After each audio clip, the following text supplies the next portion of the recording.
A storm rages over a castle that looks like a tomb, its spires piercing a sky that offers no mercy. In this place, the air is thick with the scent of wet earth and impending tragedy. Inside, a lone maid walks the silent corridors, the soft click of her heels the only rhythm in a house that feels like it's holding its breath. She carries a single candle, its flame a fragile shield against the oppressive shadows that cling to the stone walls. Every flicker of the wick reveals shapes in the darkness, whispers of movement that shouldn't be there. Suddenly, she stops. A presence looms, colder and sharper than the draft blowing through the hall. The light catches on something bright and singular, reflecting a terror she hasn't yet realized is her own. The flame dances wildly, as if trying to scream, illuminating the edge of a fate she cannot outrun. She stares into the void, her breath hitching as the realization of what stands before her begins to take root. Her eyes widen, reflecting the sudden, violent shift in the room's energy. Something has found her. Panic surges, a primal instinct that tells her this is the end of her story. The darkness roars, a silent sound that vibrates through her very bones as the nightmare takes physical form. Through the haze of terror, a face appears. Beautiful, cold, and splattered with the evidence of a fresh sin. The candle falls, its light pooling around boots stained with the heavy, dark crimson of a life recently snuffed out. A hand reaches down, not to help, but to reclaim the light. The grip is steady, devoid of any human warmth. He looks up, his gaze piercing through the screen and into the soul of anyone watching. This is the face of a monster who knows he's being observed. But wait, this isn't reality. It's a screen, a game, a piece of digital horror that's currently terrifying its player to the core. She recoils, her chair scraping against the floor. This game, notorious for its difficulty and grotesque realism, is living up to its reputation. Why is the killing motion so fluid? Why does the blood look so heavy? It's enough to make even a seasoned gamer feel sick. In the world of The Murderer of Count Paltstraff, death is the only constant. A single mistake leads to a gruesome end. The graphics are praised as masterpieces, but the gameplay is a punishing descent into madness that most players abandon in frustration. She stares at her monitor, wondering why she spent money on this masterpiece of misery. Maybe it's time for a refund, but curiosity is a dangerous thing. She watches the loading bar creep forward, sinking back into the dark allure of the narrative. The title screen looms, a grim promise of the story to come. New game, a choice she's made a dozen times tonight. The lore begins to unfold, speaking of pilgrims lost in a world beneath the cliff, a place where the sun never shines. It tells of Satan, a fallen power who sought dominion over a river of blood and a kingdom of emptiness. It recounts the moment the blade pierced a queen's heart, unleashing a curse that would echo through the ages. Lilith, the queen of dream-eaters, cast her final judgment upon the one who betrayed her. The curse was simple, yet devastating. Satan would be forced to survive while wearing the skin of a weak, fragile human. He would feel every illness, every pang of hunger, and the constant tightening noose of mortality. A god of death would watch his endless cycle of life and suffering, denying him the peace of a natural end. He is condemned to kill and kill again, trapped in a loop of violence that serves only to prolong his agony. The player sighs, exhausted by the sheer weight of the game's tragedy. It's beautiful, yes, but so relentlessly dark. A system notification pings. You have entered the game. A standard message, or so she thinks.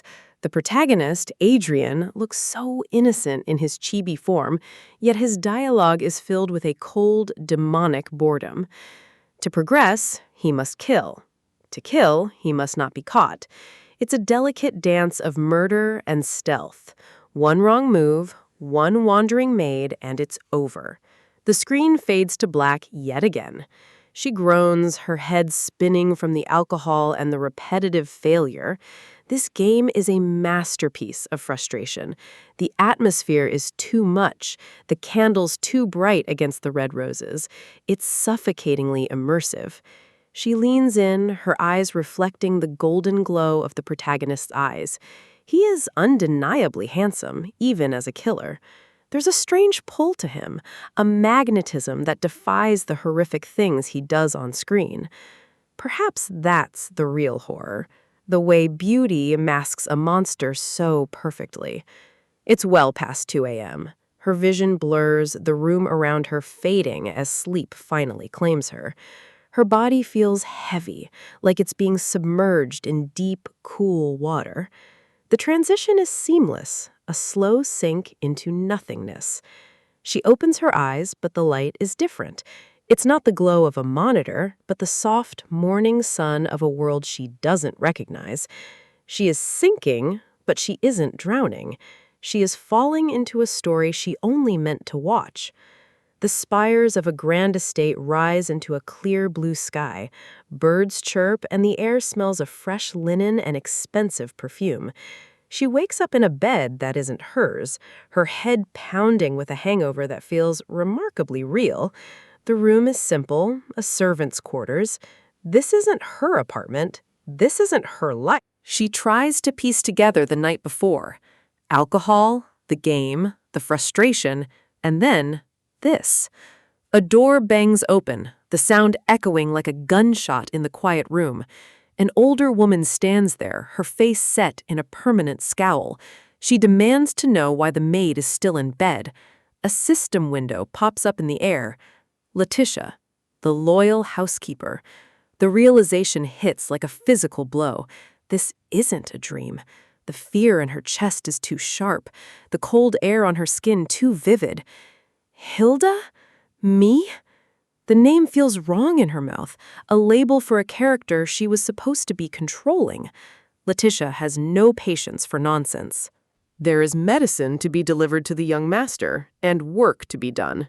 The housekeeper's irritation is palpable. In this world, servants who don't follow the roles don't last long. Another window appears. Hilda, level 1. It's a status screen.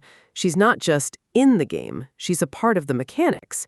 She tries to convince herself her mind is just playing tricks, a lingering effect of the booze, but the ding of the system is unmistakable. It's a sound that promises both guidance and a very real threat. She stares at the empty air, her heart hammering against her ribs. If she's Hilda, then she's the one who gets killed first. The system confirms her worst fear. She has entered the game. And this game only has one genre: horror. A young woman enters carrying a pile of clothes. She looks kind, a stark contrast to the stern Letitia. Emily, Hilda's friend, a popular maid known for her skill. She's another piece of the puzzle, a face from the digital world made flesh. The horror of the situation settles in. This isn't a dating sim. There are no handsome men to sweep her off her feet, only a monster waiting to strike. Emily urges her to get ready. The young master is waiting, and his medicine cannot be delayed. The girl looks at her friend, searching for any sign that this is a joke, but Emily's concern is genuine. She touches her forehead, checking for a fever. She decides to deliver the medicine herself, letting her friend rest. Left alone, the player collapses back onto the bed. This is insane. This is impossible. Why a horror game? Of all the worlds to be trapped in, why the one where the protagonist is a serial killer? She closes her eyes, wishing she could just wake up back in her messy apartment. She imagines a different world, a dating simulator filled with flowers and gentle smiles. But the reality is much darker. The castle she saw on the screen is now her home, and its secrets are her problem. Every corner of this place holds a memory of a game over she witnessed from the safety of her desk. She thinks of Adrian, the beautiful boy with the blue eyes and the bloody hands. He is the center of this nightmare. Is he already the monster she knows him to be? Or is there still time to change the script? She picks up her new uniform, a maid's dress, a disguise, a target. System. Maid uniform obtained. The credits roll in her mind, a list of developers who created this hell. But there's no exit button here. The game has begun, and she has to play to survive. In most games, you get a choice. You can be the valiant warrior, the cunning archer, or the powerful mage. But this isn't most games. I'm relegated to the role of Servant 3, a B-rank supporting character whose only real function is to act as a medicine shuttle. It definitely wasn't a choice I made with my own free will. My life is now dictated by code and pixels. I am trapped inside Murderer of the Peltstraff County, a horror-filled nightmare where the setting is beautiful and the stakes are lethal. The castle towers loom over me like a cage.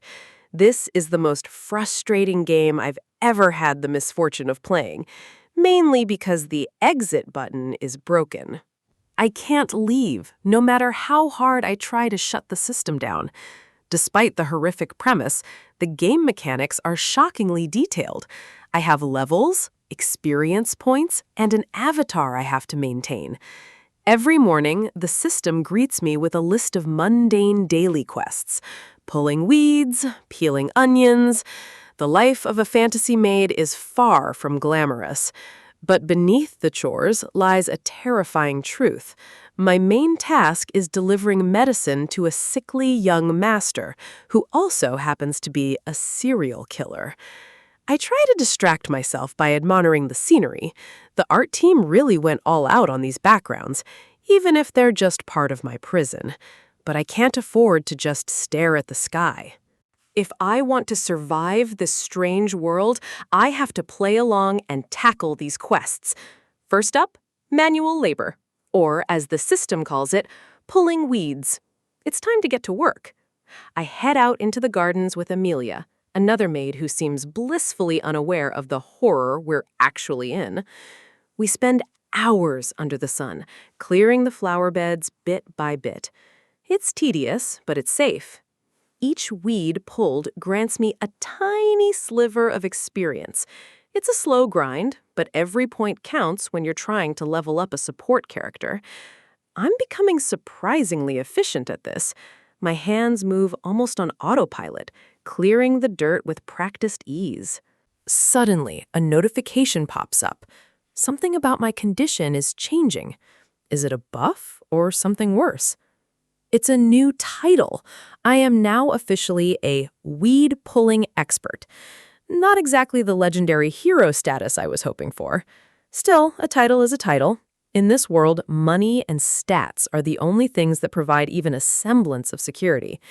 Driven by my new expertise, I start working even faster. I'm a blur of motion, clearing the flower beds in record time.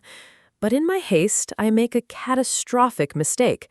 I pull out a rare white flower by the roots, thinking it was just another weed. The color drains from my face as Letitia, the head maid, appears behind me. Her expression is pure fury.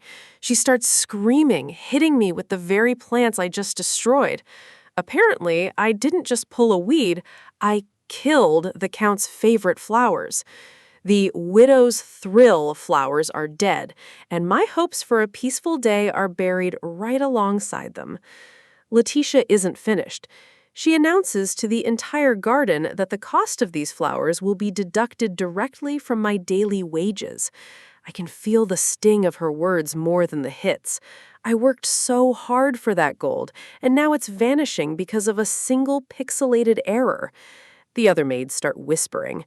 To them, I'm just a clumsy girl who keeps making trouble. They don't understand the pressure I'm under. Letitia snaps at them to get back to work. No breaks until every single weed is gone. The atmosphere in the garden has turned cold. I listen to them gossip about me, their voices filled with judgmental pity. It's hard to remember they aren't real people. I stare at them, a hollow feeling growing in my chest. I'm the only one here with a soul, yet I'm the one being treated like a broken tool. They're all just data, strings of code and pieces of memory. Yet they have the power to make my life an absolute hell. Amelia approaches me cautiously. She looks worried, but I can't tell if it's genuine or just a programmed response to my distress. I apologize to her for getting her in trouble, too. In a world this cruel, even small kindnesses feel like they carry a heavy price. She turns away, her expression unreadable. This game doesn't just test your survival skills, it tests your sanity. But then, she smiles. A bright, cheerful expression that feels almost out of place in this dark setting. She tells me we should just finish up. I force a smile back. I have to keep my head down and keep playing. That's the only way to find a way out. Work finally ends. We carry our baskets of weeds back to the manor, our shadows lengthening as the sun begins to set. The castle looks even more ominous in the orange glow of twilight. The daytime chores are over, but the real horror is about to begin. Back in my room, I collapse onto the bed. I open the system window to check my earnings for the day, hoping for some good news. A notification pings. My daily wages have been deposited, plus 30 gold. It's a pittance, but it's mine. I check my total balance. 330 gold. It's not much, but I've been saving every coin I could find. Then, a red warning box flashes. A heavy loss has been incurred for destroying the garden. Minus 250 gold. I stare in shock as my balance plummets. Almost all my savings gone in an instant because of some stupid flowers. I feel like I'm in a trashy simulation. What kind of world punishes a support character this severely for a simple mistake? I sigh, watching the system window float in the air. It's mocking me. My hard work has been completely erased by a single line of code. Something inside me snaps. I'm tired of being pushed around by a broken game and a world that wants me dead. I start punching the air, screaming at the invisible system. I demand to be sent back to my real life. I'm done with this pause game. My fist connects with the floating exit button. I don't care if it's glitched. I'm going to smash my way out of here if I have to. I hit it again and again, pouring all my frustration into every strike. "Send me back!" I scream into the empty room. Suddenly, the screen flickers, the exit button glows, and for a split second, I think it actually worked. But instead of my bedroom, a loading screen appears. My stomach drops. What did I just do? An exclamation mark flashes. The system is reacting to my input, but not in the way I hoped. Panic starts to set in. I realize I might have accidentally triggered a new game or a total reset. I drop to my knees, begging the system to stop. I clasp my hands together in a desperate prayer. If the game resets, I'll lose everything. I'll be back at level 1 with no knowledge of what's coming. Tears prick at my eyes. I was so angry I didn't think. Please, world's strongest legend, godly master, don't let it reset. The loading screen persists. I feel like a fool. I let my emotions get the better of me, and now I might have doomed myself. The screen finally clears. I check my stats, my breath hitching in my throat. The good news is, my gold is back. The system glitched in my favor. I quickly straighten my apron, trying to calm my racing heart. I'm still Hilda. I'm still a maid, and I'm still in this nightmare. A voice calls out from the hallway, asking if I'm ready. It's time for the one task I dread more than anything else. I look at myself in the mirror. I have to stay focused. One mistake during the medicine delivery won't just cost me gold, it'll cost me my life. The internal system still seems a bit buggy after my outburst. I just hope my luck holds out for the next few minutes. I'm late. Letitia catches me in the hall and gives me a sharp slap. She warns me about a knife-wielding person seen outside, adding to the tension. She reminds me that I even tried to pawn this task off on Katerina a few days ago, but Adrian personally ordered me to do it. I have no choice. I grab the tray with the medicine and the meal, my hands shaking as I head toward the master's wing. The hallways are dark and silent, lit only by a few flickering lamps. Every shadow looks like a monster waiting to pounce. The floorboards creak under my boots. In a horror game, silence is never a good sign. It's the calm before the kill. I move slowly, trying to keep the tray steady. Every step feels like I'm walking deeper into a predator's den. My plan is simple. Leave the tray outside his door and run. I've done it before, and I'll do it again tonight. I can't believe I have to risk my life just to deliver soup and medicine, but that's the rule of this strange world. I reach the door to Adrian's quarters. It's heavy and dark, a barrier between me and the monster inside. I take a deep breath, trying to steady my nerves. If I can just get through this, I can go back to my room and hide under the covers. I carefully lower the tray to the floor. The clink of the glass sounds like a gunshot in the oppressive silence of the hallway. I'm about to turn and bolt when I hear a sound from inside. A slow, rhythmic thud. Footsteps. I freeze. My heart is pounding so hard I can feel it in my throat. He's coming to the door. A shadow falls across the floorboards. Someone is standing right on the other side of that wood, watching me. I try to back away, but my legs feel like lead. I'm staring at the tray, wishing I had never come here. Sweat beads on my forehead. The air feels heavy, thick with the scent of old dust and something metallic, something like blood. The door handle turns, slowly, deliberately. The sound of the latch clicking open is the most terrifying thing I've ever heard. A pair of black boots steps into the hallway, polished, expensive, and utterly terrifying. He's here. I look up, my gaze traveling from the floor to the figure standing before me, the serial killer protagonist of this nightmare. My breath hitches. I try to find my voice, to say anything to keep myself alive, but nothing comes out. I'm staring into the face of a murderer, and he's looking right back at me with eyes that see everything. "Did you call me?" he asks. His eyes glow with an eerie blue light, and I realize that my survival just got a lot more complicated. I'm trapped, paralyzed on the floor while the most dangerous man in this mansion towers over me. In this world, the social hierarchy is a weapon, and he holds all the power. Those blue eyes, they aren't looking at a maid, they're looking at prey. He's the protagonist of this horror game, which means he's the one who writes the rules of my survival. I can feel my own pulse thundering in my ears. He hasn't moved, hasn't said a word, but the pressure of his gaze is enough to make me want to scream. The tray clatters, ceramic shattering against the wood like a warning bell. I can't stop my voice from trembling as I scramble to apologize, desperate to keep my eyes on the floor. Pieces of the tea set are scattered everywhere. It's a mess, a distraction, but it doesn't change the fact that I'm currently at the mercy of a serial killer. I keep my head low, pleading for forgiveness.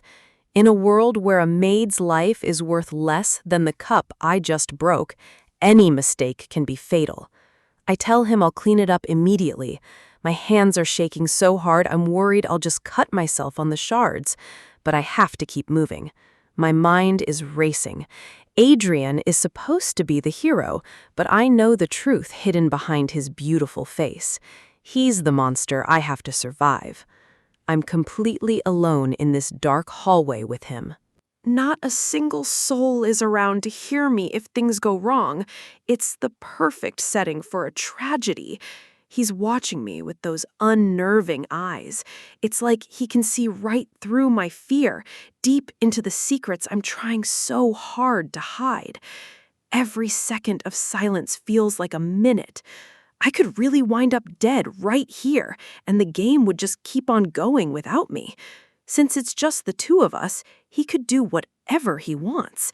If he decides to kill me now, there's no one to stop him, and no way for me to fight back. How do I get away?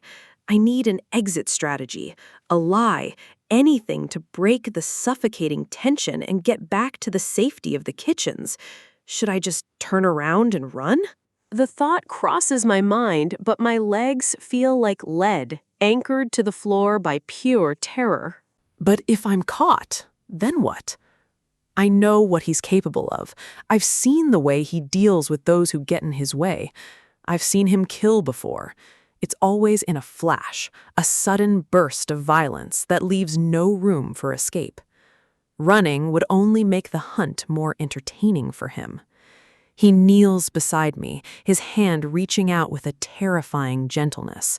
When he touches my shoulder, every instinct I have screams for me to bolt. He calls my name softly, his voice smooth and calm. It's the ultimate role reversal. The monster is acting like a concerned master to his clumsy servant. I flinch at the contact, my body reacting before my mind can stop it. He has to notice how much I'm trembling. He asks if I was surprised because he appeared so suddenly. He's playing the part of the considerate gentleman, but I know it's just a mask. He offers an apology, his face lit with a gentle smile that doesn't reach his eyes. It's a calculated kindness, designed to lower my guard. I stare back, my eyes wide with a fear I can't hide. He's so good at this act that it's almost believable, which makes him even more dangerous. I try to stammer out a response, telling him it's all right. I just need to keep the conversation short and get out of here. He continues to act sorry for surprising me. He's leaning in, his presence taking up all the space in the hallway, making it impossible to breathe. He mentions that I've been acting strange lately. He's noticed. He knows I've been avoiding him, and that realization sends a new wave of panic through me. He looks almost hurt, like a lonely boy who's been rejected by his only friend. It's a masterful performance, a trap built of soft words and sad glances. He brings up the fact that I've only been leaving his medicine outside his door instead of bringing it to him. He's calling me out on my avoidance. He wonders aloud if he did something wrong. He's putting the burden of the awkwardness on me, forcing me to explain myself. Or, he says, if there's something I'm hiding from him. My heart stops. That's the real question. The one that could end my life if I answer it wrong. He stares at me, waiting for an answer. The silence is a physical weight, pressing down on me until I'm about to break. Every word he says just sounds so creepy to me. I know the truth behind the mask, and his gentle tone feels like a blade pressed against my throat. I'm trapped in the shadow of his expectations. He wants to know why I'm avoiding him, and I have to find a lie that he'll accept. He brings up the medicine again, questioning why I wouldn't just come in. He's circling the truth, and I'm running out of room to maneuver. I can't look him in the eye. I have to think of something, some excuse that fits the world rules and explains my behavior without revealing my fear. I have to lie. My life depends on this performance. I need to convince him that I'm just a diligent, if slightly eccentric, maid. I tell him I'm doing it for his sake. I have to make him believe that my strange actions are actually a sign of my devotion. I claim that as I've gotten older, I've realized I can't sleep in the morning. It's a ridiculous lie, but it's the best I can do under pressure. I tell him I had a thought, that if I wake up earlier and finish my duties quickly, I'll be able to fall asleep earlier too. I'm babbling now. I keep going, saying that if I live like that, it won't impact my work. I'm trying to sound like a maid who suddenly found a new sense of purpose. I emphasize that bringing his medicine is the most important part of my day. I'm laying it on thick, hoping the flattery will distract him from the holes in my story. I tell him I was worried I couldn't wake him up due to my lowly sleeping habits. I'm debasing myself, playing the part of the humble servant perfectly. He listens with a half smile, his eyes unreadable. I can't tell if he's buying it or if he's just amused by how hard I'm trying to lie to him. He seems to accept the explanation, but the way he looks at me doesn't change. The predatory edge is still there, lurking just beneath the surface of his politeness. I'd try to make my escape, telling him I'll go get more medicine since this batch is on the floor. I just need to get away from him. I start to back away, my movements quick and desperate. The hallway feels endless, a gauntlet I have to run before I'm safe. Step by step, I put distance between us. My boots click against the floor, the only sound in the oppressive silence of the mansion. He picks up a single pill from the floor. His fingers are long and elegant, the fingers of a pianist or a killer. It's a small, deliberate movement. He looks at the pill, then at me. There's a strange light in his eyes, a flicker of something that wasn't there before. He puts the pill in his mouth. He's actually taking it, even though it was on the floor. It's a bizarre, unsettling act that catches me off guard. He swallows it and asks if it's fine now. He sounds almost playful, like he's enjoying the confusion he's causing me. I'm stunned. I didn't expect him to actually do that. He's completely unpredictable, which makes surviving him almost impossible. He asks if I'm going to keep him hanging like this. He wants me to follow him, to stay in his presence a little longer. I have no choice but to follow him into his room. It's a place of quiet luxury, filled with the scent of old books and something colder. The shelves are lined with volumes that probably hold more secrets than the rest of the mansion combined. It's a room that feels lived in, yet strangely empty. His bed is neatly made, a stark contrast to the chaos I feel inside. Everything here is orderly, controlled, just like him. He stands by the window, his hand resting on the frame. He looks out at the grounds, his profile sharp against the light. He says the room is packed, but it has a lonesome sense to it. He's playing the tragic hero again, trying to draw me into his world. He claims he wants to chat, but now that we're here, he's not saying much. He's testing me, seeing how I'll react to the silence. I flash back to the real Adrian, the one covered in blood, eyes glowing with the thrill of the kill. That's the man standing in front of me right now. The image of him with a knife, his face splattered with red, is burned into my mind. I can't look at his gentle smile without seeing the monster underneath. I have to stay focused. I can't let my fear show. If I want to live, I have to be the perfect maid, the one who doesn't notice anything wrong. I try to regain control of the situation, asking if he has anything scheduled for today. It's a normal, mundane question, a desperate attempt at normalcy. He turns to me, his expression softening. He mentions a guardian who came by this morning. He's sharing information, acting like we're confidants. His gaze lingers on me, his blue eyes searching mine. I can feel the weight of his attention, a heavy pressure that makes it hard to think. I have to get out of here. My priority is to survive, and that means putting as much distance between us as possible. I tell myself to act naturally. If I can just make it through this conversation without slipping up, I might live to see tomorrow. I suggest that he must be tired and should change his clothes and turn in early. I'm trying to provide him with an excuse to dismiss me. I add that Mrs. Letitia has been worried about him. I'm using the head maid's name to add weight to my suggestion, making it sound like a shared concern. He looks at me for a long moment, then smiles. He agrees, saying he should probably rest if that's what I want. He calls my name again. Every time he says it, it feels like a reminder of who I am in this world. A servant, a tool, a victim. I offered to help him change, a standard duty for a maid, but one I'm dreading. I just want to leave this room and never come back. He tells me I don't have to go that far. He's letting me off the hook, but there is a catch. There's always a catch with him. Instead, Hilda, he says, the way he trails off makes my skin crawl. He's about to ask for something else, something I might not be able to provide. I wait, my heart pounding against my ribs.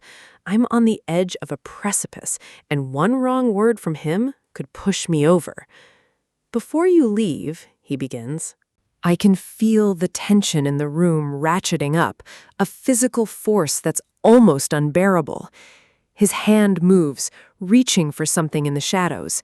My eyes are fixed on him, tracking every motion with the desperation of a cornered animal. He asks me to close the curtains. It's a simple request, yet in this dark room it feels like he's sealing us away from the rest of the world. He says it's a bit too bright. He's creating a sanctuary of shadows, a place where the rules of the outside world don't apply. I do as I'm told, my hands shaking as I pull the heavy fabric shut. The room plunges into near darkness, the only light coming from the flickering candles. He reminds me that I have to bring his medicine tomorrow as well. He's making sure I know that I can't escape him, not even for a day. He settles into bed, looking like the picture of innocence. But I know better. I know the darkness that lives inside him, the hunger that never sleeps. I reach for the doorknob, my hand trembling. I'm so close to freedom, yet I feel like I'm still being watched, even through the wood. He adds one final condition. If you're really doing it for my sake. He's making my survival dependent on my loyalty to him. I turn to look at him one last time. His face is half hidden in the shadows, but those blue eyes are as bright and cold as stars. Don't let me down. It's a direct threat, a warning that he's watching me. If I fail to play my part, if I slip up even once, I'm dead. I finally make it out of the room, leaning against the cold stone of the hallway. I survived. For now.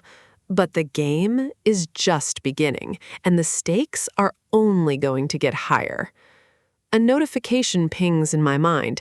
I've completed my first real conversation with Adrian, and the experience points flood in.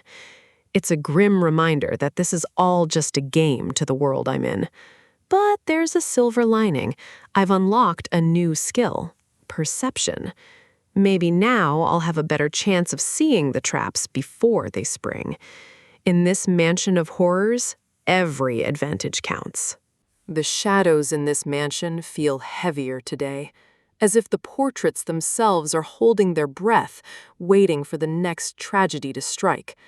In a house where the walls are stained with secrets, even the most beautiful art feels like a warning of what's to come. Adrian sits at the center of this darkness, a quiet monster surrounded by melting wax and flickering flames. Those eyes are a deep, freezing blue. They don't just see you, they calculate how long it will take for your heart to stop. I have to blink just to make sure I'm still in the same reality. One moment it's a horror game, and the next, it feels like I've been dropped into a twisted parody of a high school drama.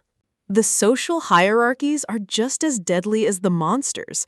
We have the classic archetypes, the alpha leader keeping everyone on a leash, and the school prince who uses his looks to hide a dark streak. And then there's me, The confused transfer student just trying to survive until the end of the semester. Did this horror game really just turn into a teen movie? If only the consequences were as shallow as a bad grade. Back in the real world, the tension among the staff is reaching a breaking point. Jealousy is a dangerous thing when the master of the house is a killer. I try to keep my head down, but being singled out by Adrian has made me a target for more than just his blades. The other maids aren't letting me go that easily. Hands reach out to stop me, demanding answers I don't want to give. Dolores claims she's worried, but her grip says otherwise. She hates that an orphan like me is getting special treatment. The whispers start immediately. In this house, reputation is the only shield we have, and mine is being torn to shreds. They laugh behind their hands, convinced I'm using some low-born trick to gain Adrian's favor. I take a deep breath. If I can't beat them with logic, I'll have to use the one thing everyone in this mansion understands: superstition. I need to pivot. If I play the role of the incompetent, maybe they'll stop seeing me as a threat. Dolores looks stunned. She wasn't expecting me to agree with her about my own lack of skill. But I'm not just insulting myself. I'm setting the stage for a much bigger lie. If we're all useless, then none of us are special. It's a desperate attempt to level the playing field. They don't understand what I'm doing yet, but they're listening. That's the first step to control. I put on my best mystical face and declare that an evil spirit is haunting the estate. It's the perfect cover for Adrian's behavior. I explain that the mistress's anger isn't just personality, it's the spirit's influence. It sounds ridiculous, but in a place this dark, people want something to blame. Even the small things, like Katerina's constant tears in the kitchen, are suddenly part of my grand spiritual narrative. The more I talk, the more the atmosphere shifts. The skepticism turns into a collective, uneasy fear. I have to stop them from overthinking it. A well-placed revelation should keep them occupied for a while. I lean into the act, pretending to receive a message from the temple. It's a gamble, but I've got to play the cards I was dealt. I predict something specific, a sign that will prove the spirit is active today. I catch a movement out of the corner of my eye. The timing couldn't be more perfect. I shout out the warning just as a heavy pot begins to tilt. It's pure luck, but to them, it's divine intervention. The silence that follows is absolute. They're actually believing me. Even Dolores looks like she's seen a ghost. The power dynamic just flipped in a single moment. I wrap it up with a warning. If they fight, they'll wake the spirit. It's a "don't fight with friends" campaign, powered by pure terror. But the peace doesn't last. Dolores snaps back into her aggression, grabbing me before I can walk away. She's furious that I've made a fool of her, but she doesn't realize she's not the scariest person in this hallway. Suddenly, her hand is forced away. Someone has stepped in, and the air turns ice cold. Dolores freezes. The look on her face tells me that whoever just arrived is someone she truly fears. It's Katerina. She doesn't need to raise her voice to command the room. Her presence alone is a threat. The bullies scatter. It turns out even the meanest maids have someone they won't cross. Katerina gives me a soft look, but I can't help but wonder what lies beneath that gentle exterior. I thank her, trying to keep my voice steady. In this house, kindness often comes with a hidden price. We're in trouble again for being late, but that's the least of my concerns right now. I follow Letitia toward the young master's wing. The further we go, the more the mansion feels like a tomb. Having a companion is reassuring, but it also means there's someone else to witness any mistake I make. Letitia mentions that the room was clean yesterday. If it's a mess now, it means Adrian had a rough night. She warns me that there's a mountain of work waiting for us. Adrian's outbursts are physical, leaving a trail of destruction in their wake.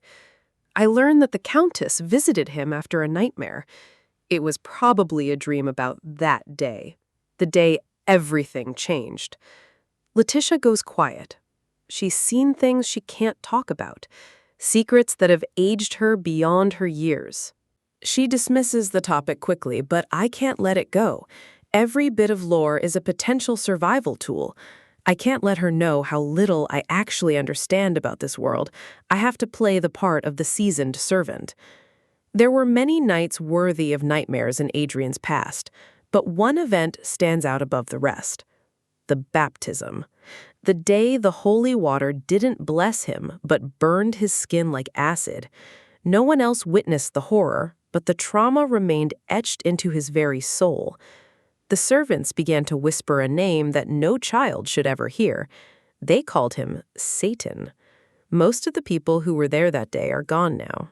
Only a few remains carrying the burden of that memory. I realize now that the fear in this house isn't just about a serial killer. It's about something they believe is truly unholy. We reach the door. The simple act of turning the handle feels like a life or death decision. Even with Letitia by my side, the dread is overwhelming.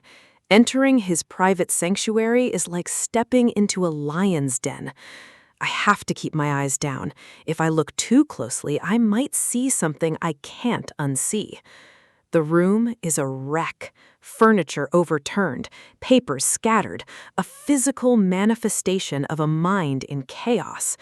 Blood-red stains on the floor, catching the light. I pray it's just ink, but in this game, it rarely is. Adrian acknowledges us without looking up. He sounds calm, which is often more terrifying than his rage. He looks up, and for a split second, I see a flicker of something human in those eyes before the coldness returns. He complains about the eyes watching him. He wants the room cleaned quickly, as if removing the clutter will remove the gaze. I stumble over my words. Every interaction with him feels like walking a tightrope over an abyss. Letitia directs me to help. We move like ghosts, trying to be as unobtrusive as possible while he sits and reads. The sunlight streaming through the window feels out of place here. It's too bright, too honest for a room filled with such darkness. I can feel him watching me. Even when he's focused on his book, his attention is a heavy weight on my shoulders. The sound of a page turning is as loud as a gunshot in the oppressive silence. I tried to keep my distance, but the layout of the room forces me to move closer to him than I'd like. He looks so fragile in this light, like a prince from a fairy tale. It's hard to remember that he's the one who will eventually end me. He's reading something ancient. The script is foreign to me, but the aura it gives off is unmistakably grim. I reach for the medicine tray, my hands trembling. This is the moment I usually try to escape. I set the tray down, keeping my voice as neutral as possible. Just a maid doing her duty. He stops me. He doesn't want me to leave the tray outside anymore. He wants me in the room where he can see me. My heart hammers against my ribs. He's changing the routine, and in a horror game, change usually means danger. He accuses me of avoiding him. It's not an accusation, really. It's a statement of fact that he finds amusing. He says he's relieved. That one word carries a terrifying amount of possessiveness. He doesn't want his favorite toy to hide. I offer a weak excuse, my face hidden in the shadows. I have to play the role of the humble servant perfectly. He watches my every move, a predator tracking its prey. I wonder if he can hear my heart racing. His gaze is unsettlingly intense. It feels like he's looking right through my skin, searching for the player inside. I keep my eyes closed, praying for the moment he lets me leave. The tension is thick enough to choke on. He finally turns away, his interest satisfied for now, but I know this is only a temporary reprieve. He dismisses me. The relief is so sharp it almost makes my knees buckle. Outside, the world is still bright and normal, a jarring contrast to the madness I just left behind. I lean against the cold stone wall, trying to regain my composure. Every encounter with him drains a little more of my soul. How much longer can I survive on this ice sheet? One wrong word, one wrong look, and the floor will shatter. I have to think. I have to analyze his patterns if I want to stay ahead of the script. The puzzle pieces are starting to fit together. He kills the people who know his secret, the people who saw what happened at the baptism. Letitia is still inside. She's one of the few who remembers the Satan of his childhood. I grab Katerina, my voice frantic. I need to know where Letitia is, even though I already suspect the answer. Katerina looks confused by my sudden panic. She doesn't see the patterns I do. She doesn't know the genre of the world we're in. The realization hits me like a physical blow. The puzzle is almost complete, and the final piece is a death sentence. The pieces are stained red. The history of this house is written in the blood of those who knew too much. Letitia is in the young master's room. She's alone with him, and she's the one person who can easily expose what he truly is. I look back at the closed door. Adrian is there, waiting. The game is moving forward, and I might be too late to stop the next murder. The tension in this room is suffocating. I can barely breathe, let alone find my voice to answer.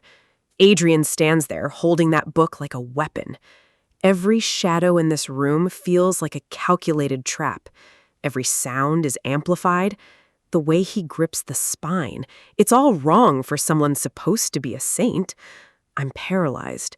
In a horror game, the most dangerous moment is when the killer smiles directly at you. Letitia's name hangs in the air. I want to scream for her to run, but my throat is tight with dread. I see her there, kneeling. She has no idea she's serving a monster. Letitia looks up, confused. She wonders why I'm just standing here, frozen in the doorway. My eyes are fixed on him. I know his secret. And in this world, that knowledge is a death sentence. The predator and the prey are in the same room, and I'm caught right in the middle. Adrian's shadow looms large. He's the protagonist of this horror, and I'm just a maid meant to be his first victim. He turns toward me.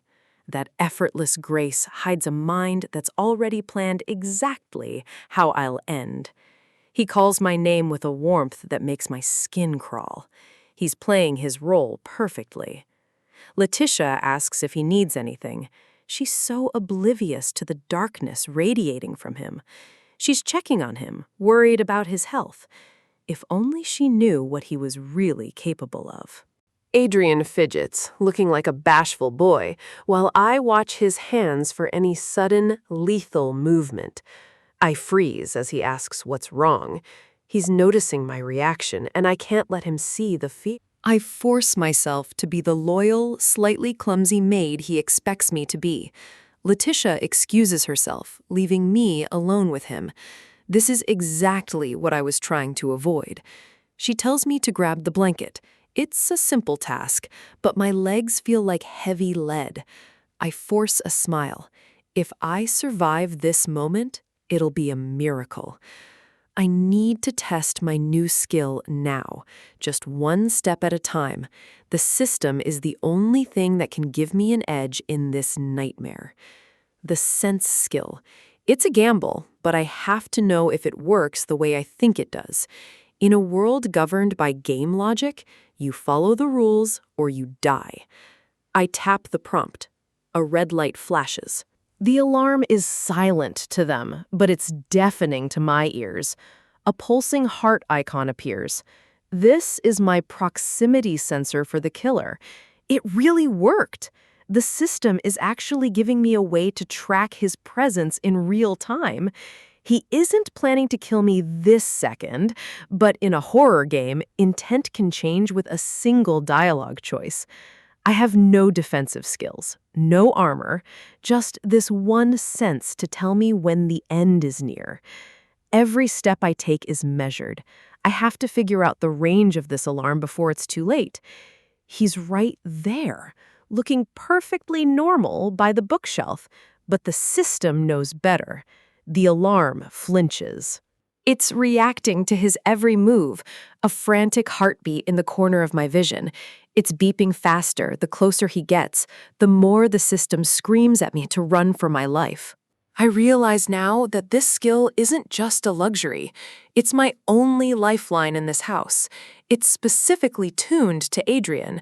He is the center of the danger in this world.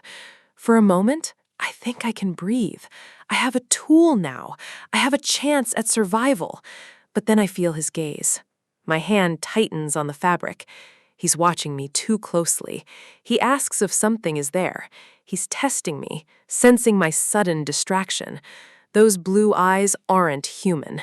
They're scanning me for any sign of defiance or knowledge. He's smiling again. He hates it when I look at anything other than him. I try to deflect, making excuses about the blanket. Anything to hide the fact that I'm terrified. My fingers are trembling. These game mechanics are the only thing keeping me sane. Letitia interrupts us. She's my only way out of this room before I snap. Adrian watches me leave. He's disappointed. I've survived another encounter, but the game is far from over. He looks at the book in his hand. He knows something is different about me now. Night falls over the mansion. The stars are out, but there's no true peace in this house. Back in my room, the sewing machine sits silent. My only sanctuary is this small, cold space. I finally got paid. My wages are the only thing that feels real in this pixelated reality. I saved them today. But I start to wonder, what's the point of saving characters that just reset?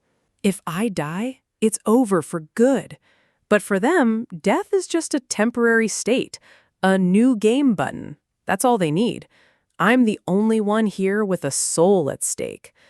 Stop overthinking. 55 gold pieces. That's my prize for surviving another day.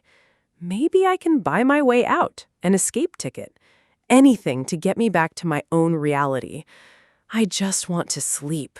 My body is exhausted and my mind is at its breaking point. I grab my pillow, ready to finally drift off, but the fabric feels strange and brittle. A system window pops up. Durability? Even my bedding has a life bar in this world. It says it needs a repair fee. It looks fine to me, but the game says otherwise. Suddenly, it starts to disintegrate. This world won't even let me have a place to lay my head. It's literally coughing up feathers. The absurdity of these game rules is driving me mad. Zero durability. My pillow is dead. The system even gives it a tiny gravestone. And then it takes my gold. 50 pieces, gone in an instant. My wages swallowed by a repair mechanic. I'm left sitting here, stunned. I'm mourning a pile of feathers in a maid outfit. Fine, I'll sleep without a pillow. How hard can it be to just lie down on the mattress? I close my eyes, determined to get some rest. I don't need luxury to survive. I'm tossed off the bed by an invisible force. The system has a rule for everything. My eyes snap open. I'm shocked, confused, and rapidly losing my patience with this world. You cannot sleep without a pillow. It's a hard-coded, cruel rule. I try again. I'll force myself to stay down. I should be able to override this logic. I'm fighting the very air around me. The physics of this game are working against my rest. I scream at the ceiling. I just want to sleep. Why are the rules so cruel? A warning appears. No sleep means no work tomorrow and no pay. It's a vicious cycle. I'm being thrown around like a rag doll. The room is a whirlwind of system errors. Every time I try to lie back, that window pops up. It's mocking me. The bed is a battlefield. I'm diving for the mattress like my life depends on it. I can do this. I don't need a pillow. I'll sleep on my arm if I have to. Another thud. The system is relentless. It won't let me break immersion. The ding sound is becoming the soundtrack to my descent into madness. I stagger back, breathless. My own room has become a torture chamber of game design. I won't give up. I'll keep trying until I pass out from pure exhaustion. Attempt number 328. I'm fighting a digital god just for 8 hours of rest. My gold is at 0, my energy is gone, and the sun is already starting to come up.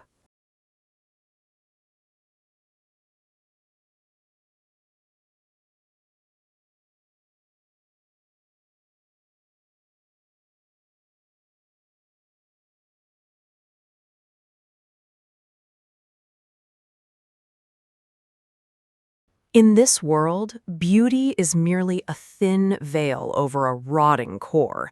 I'm trapped inside a horror game, and every step I take is a gamble against a script that desperately wants me dead.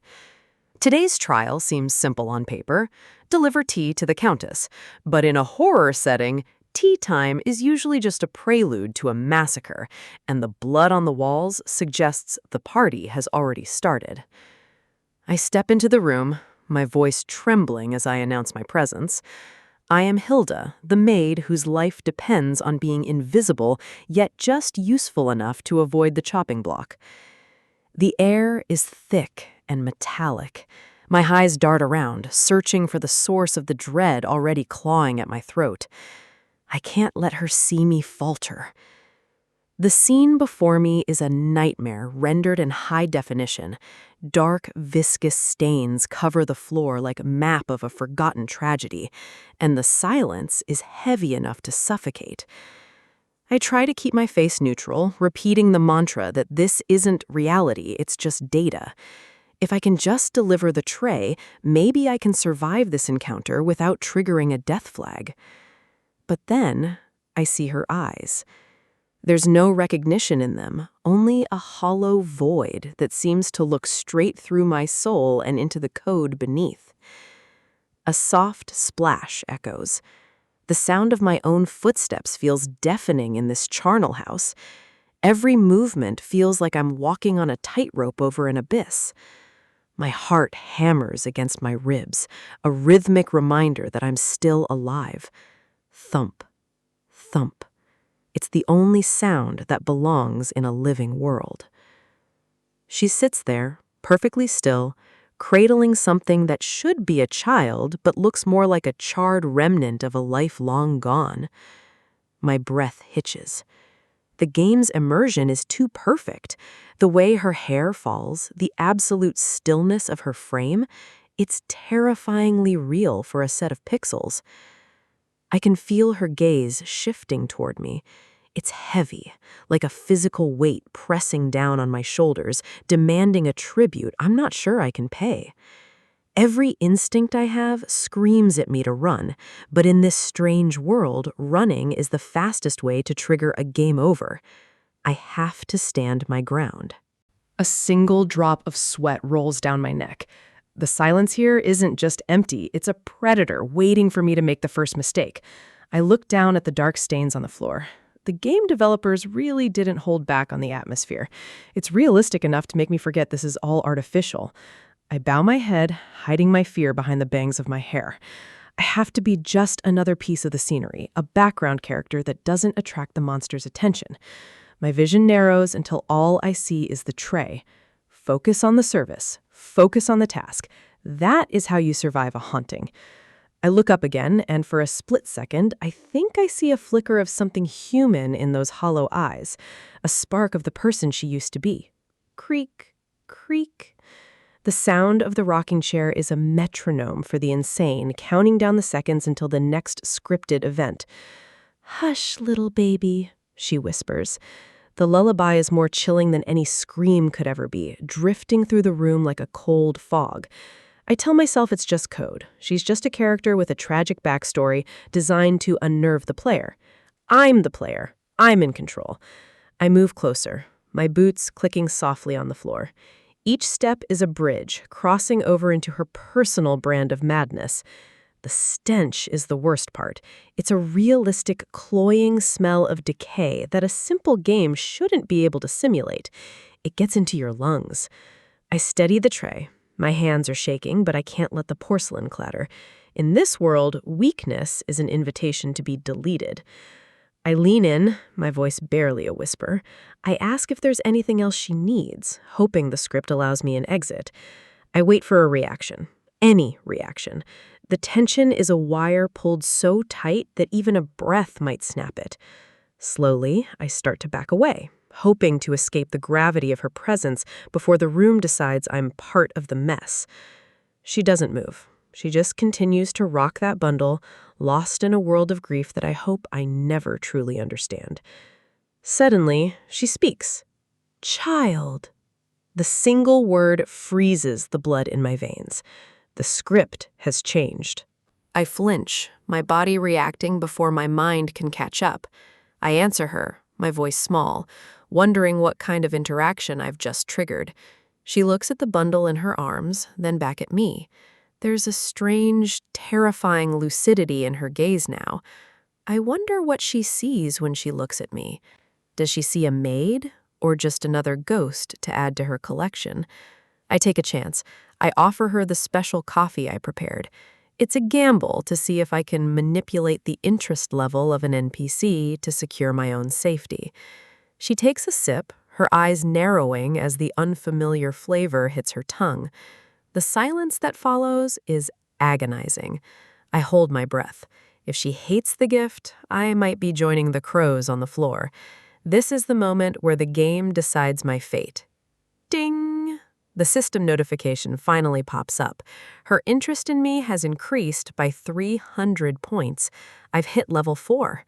The atmosphere shifts instantly. The shadows seem less aggressive, and a faint, tragic smile touches her lips. I've successfully hacked her disposition. She asks for my name. The insane countess has suddenly become soft and approachable, all because of a few coins in a hidden stat. I tell her it's Hilda. Inside, I'm reeling. The power of these interest levels is terrifyingly effective at overwriting a character's personality. She starts talking about the village, her voice gentle and almost motherly. She's acting as if we aren't standing in a house of horrors. She mentions boutiques and fabrics, speaking of a world of color and light that feels impossible within these walls. Then, the real reward appears, a map reveal. By befriending the insane NPC, I've managed to unlock Ida Village, breaking the estate's boundaries. I can't hide my surprise. I thought only the main lead, Adrian, mattered for progression. I was wrong. The rules of this world are more complex than the game guide suggested. Every character is a potential key to a new door. I promise to bring back better ingredients next time. I'm already planning my next move, thinking of how to use this new freedom. As I prepare to leave, the lullaby starts up again. The madness hasn't left the room. It's just given me a temporary pass. Mama's gonna sing you, The words follow me to the door, a haunting reminder that I'm still playing a dangerous game. I step out, the clatter of the tray sounding like a victory march in my head. I walked into the lion's den and came out with a map. I leave the blood and the crows behind, but the image of her face stays with me. She's just another victim of this game's cruel logic. Looking back one last time, the room is just as dark, but the world outside those doors is finally starting to expand. The door shuts, cutting off the lullaby. The silence in the hallway feels much lighter than the silence in that room. My legs feel weak as I walk away. The adrenaline is finally starting to fade, replaced by a cold, trembling exhaustion. My eyes are wide, still processing the horror I just navigated. I survived by treating a woman's grief like a puzzle to be solved. I see a silhouette ahead. It's Emily, waiting for me with a look of pure dread, probably expecting to see a corpse. She jumps at the sight of me, asking if I'm okay. To her, I've just returned from the underworld. She tells me I'm as white as a sheet. She can't believe I stayed in there so long without losing my mind. I try to explain, but my voice fails me. How do you describe the feeling of befriending a ghost for stat points? We walk together, the distance from the Countess's room making the world feel a little more solid, a little less like a nightmare. Emily whispers about the rumors. The Count is thinking of moving his wife out of the estate. The scandal is spreading. She looks at me with pity. In her eyes, I'm just a lucky survivor of a mad woman's whims. She has no idea I was playing the system. She tells me to cheer up and gives me a supportive pat. It's a small, human moment in a world built on survival. But I have a mission now.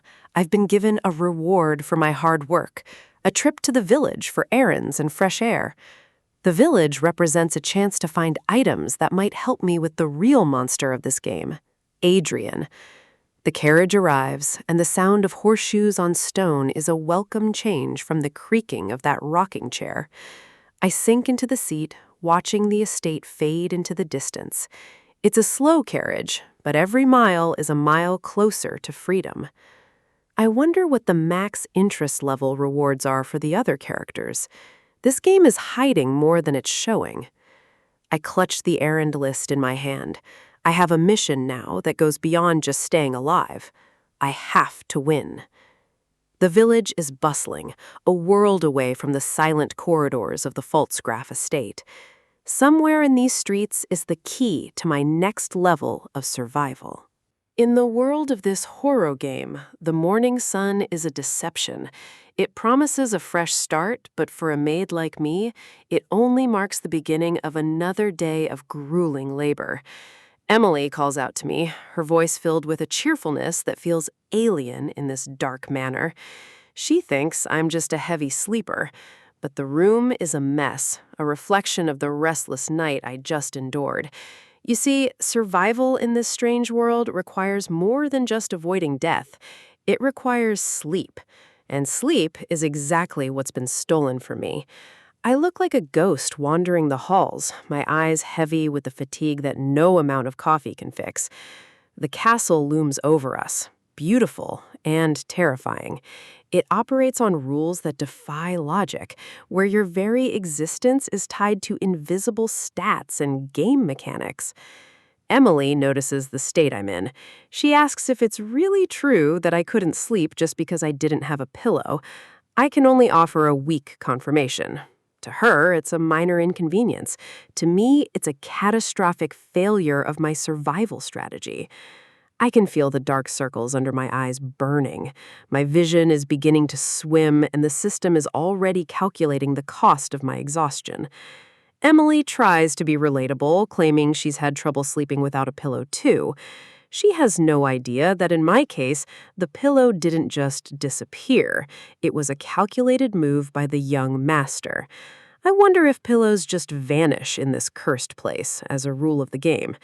Those bastards. They won't even let me have the basic dignity of a rest.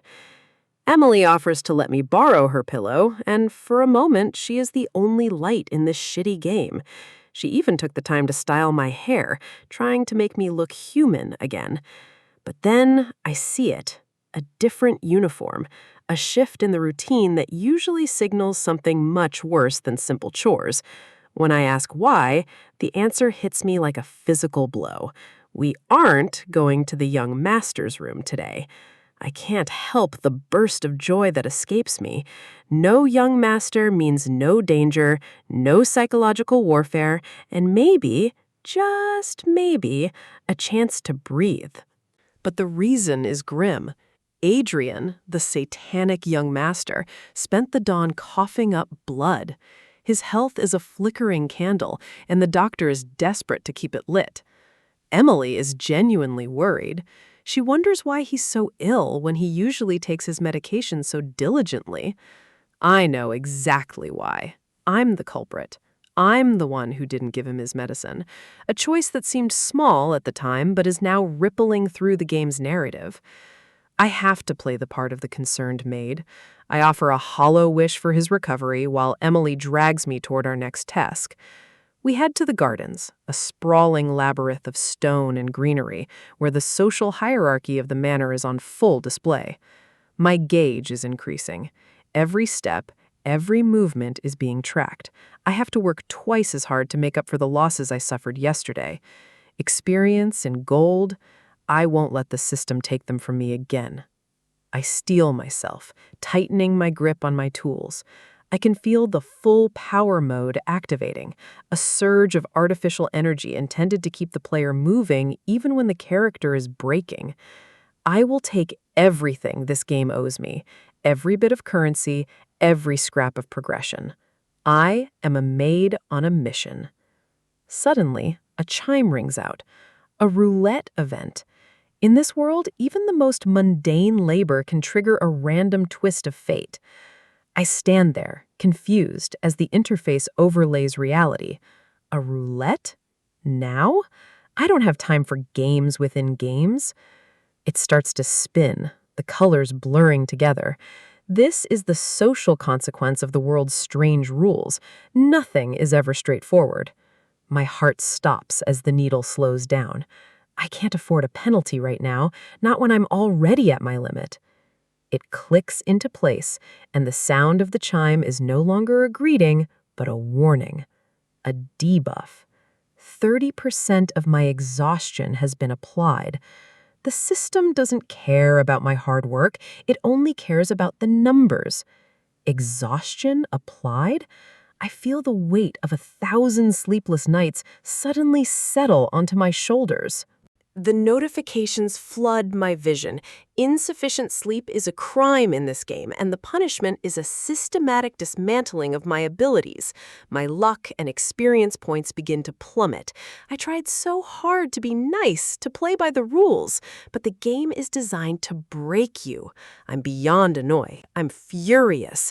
I didn't choose to skip sleep. I was forced into it by a plot point I couldn't control. Then a new menu appears. Mini-games, rhythm games, puzzles, brick breaks, all designed to mask the suffering of hard labor with fun. The prompt tells me that once I start enjoying these games, I'll forget all about the toil. What absolute nonsense! Adding these cute, pointless details to a horror game makes it even more unsettling. It's like the manor is mocking my struggle. But then, the bait. A cute raccoon hat reward. The system knows exactly how to manipulate a gamer's psychology. It's God tier. Even if it doesn't help my stats, the limited time nature of the item makes it irresistible. I hate how well this game knows me. I initiate the game. The screen flickers to life, a retro interface appearing in the middle of the garden. But the debuff is too strong. My timing is off, my hands are shaking, and every miss feels like a nail in my coffin. I fail over and over again, over 20 times. Is it really the exhaustion debuff, or is the game just rigged against me? I can't end it like this. I need that experience. I need the gold. I start swinging wildly, my movements becoming erratic and desperate. To the other staff, I must look like I've finally lost my mind. Emily watches from the sidelines, convinced I'm just overtired. Night falls over the estate, the moon rising like a cold eye watching my every failure. The day is over, and I have nothing to show for it. My health is at 0. I'm dead on my feet. Emily gives me one final task, hoping to cheer me up, but I'm a hollow shell. I couldn't gain a single point of experience. My boots feel like lead as I walk through the silent, flower-lined paths. At least I don't have to pull weeds anymore. All that's left is to return the blanket to Adrian's room. A simple task, yet fraught with danger. The manor at night is a different beast. The portraits seem to watch you, their eyes following your every move through the dim corridors.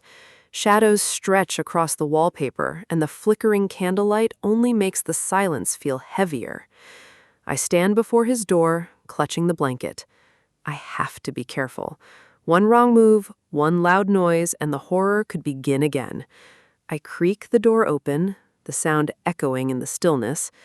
I whisper a tentative greeting, hoping he's asleep or, better yet, not there at all. The room is empty, but the atmosphere is suffocating.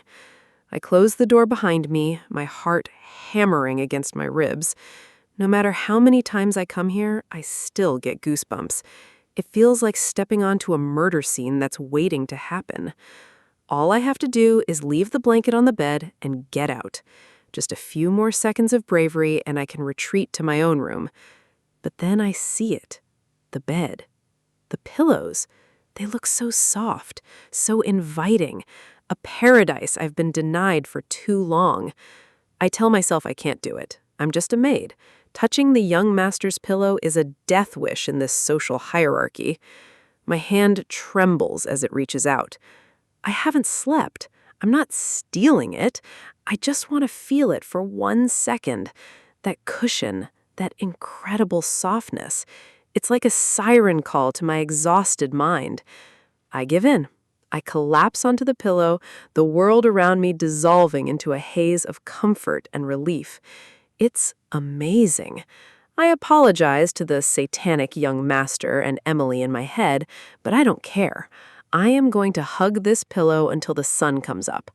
The bed sparkles with a comfort I haven't felt since I was dragged into this nightmare. I know I shouldn't be here, but my body refuses to move. I love you. Well, I lie, but just for now, he's my angel. This pillow is the only mercy this world has ever shown me. It's awesome. Truly, purely awesome. Tears of joy prick at my eyes as I finally feel the weight of the day lift. But then, the chime. Not a game event this time, but a biological one. My eyes snap open, but my body is no longer mine to control. Exhaustion is here. The words blur on the system interface as the debuff finally takes total control. The second pillow war begins now. I'm ready to fight for this rest, even if the enemy is the system itself. I'm deeply moved by my own bravery, but the reality is that I'm simply out of strength. The game is overriding my will. No matter who it is, if they try to take this pillow, there will be no mercy. I will sleep mercilessly.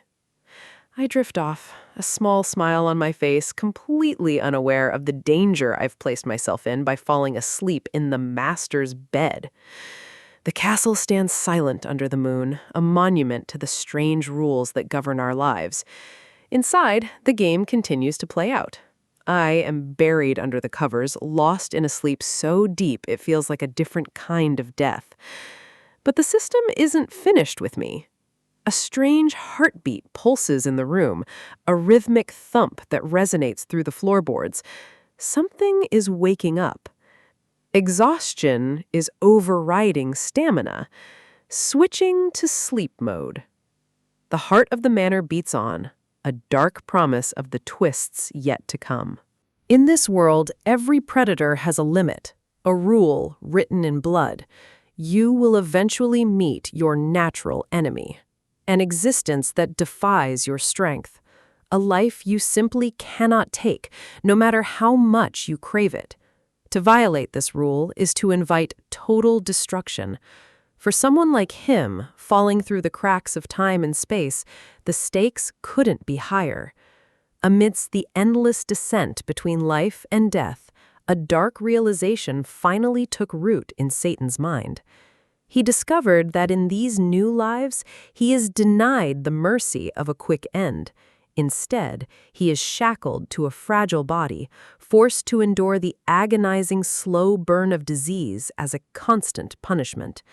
This is the reality for Adrian Kaiser von der Paltstraff, a life that isn't a gift, but a self-sustaining curse.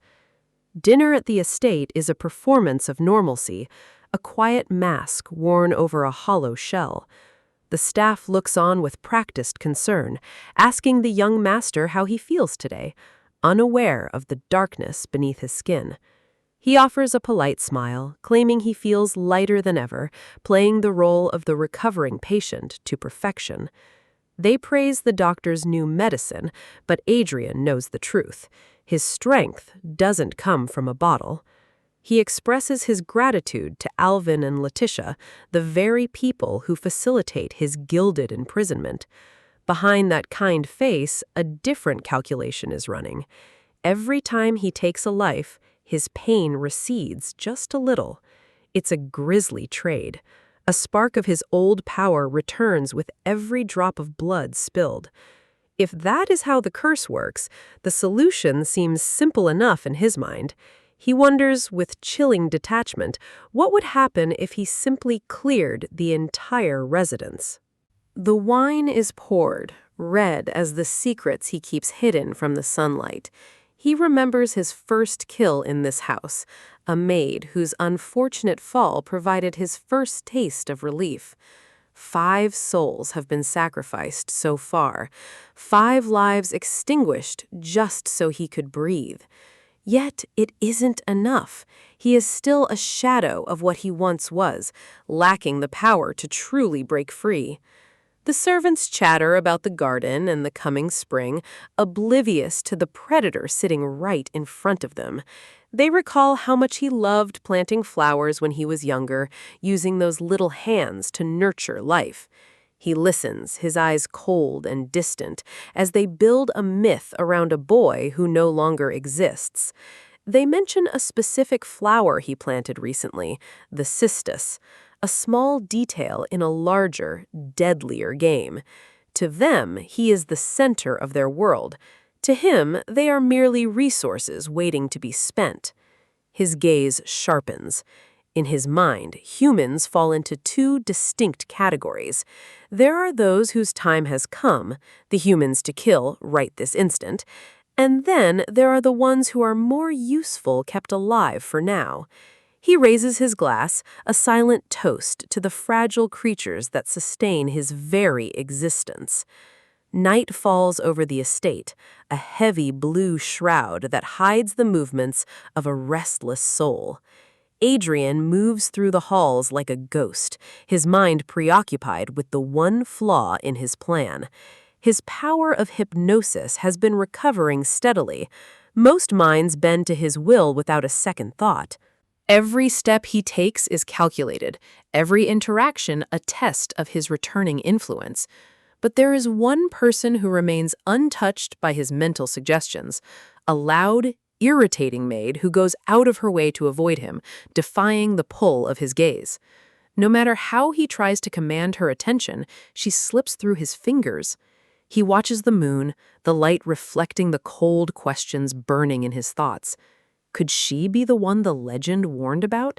The existence he is forbidden to destroy? Is she truly his natural enemy?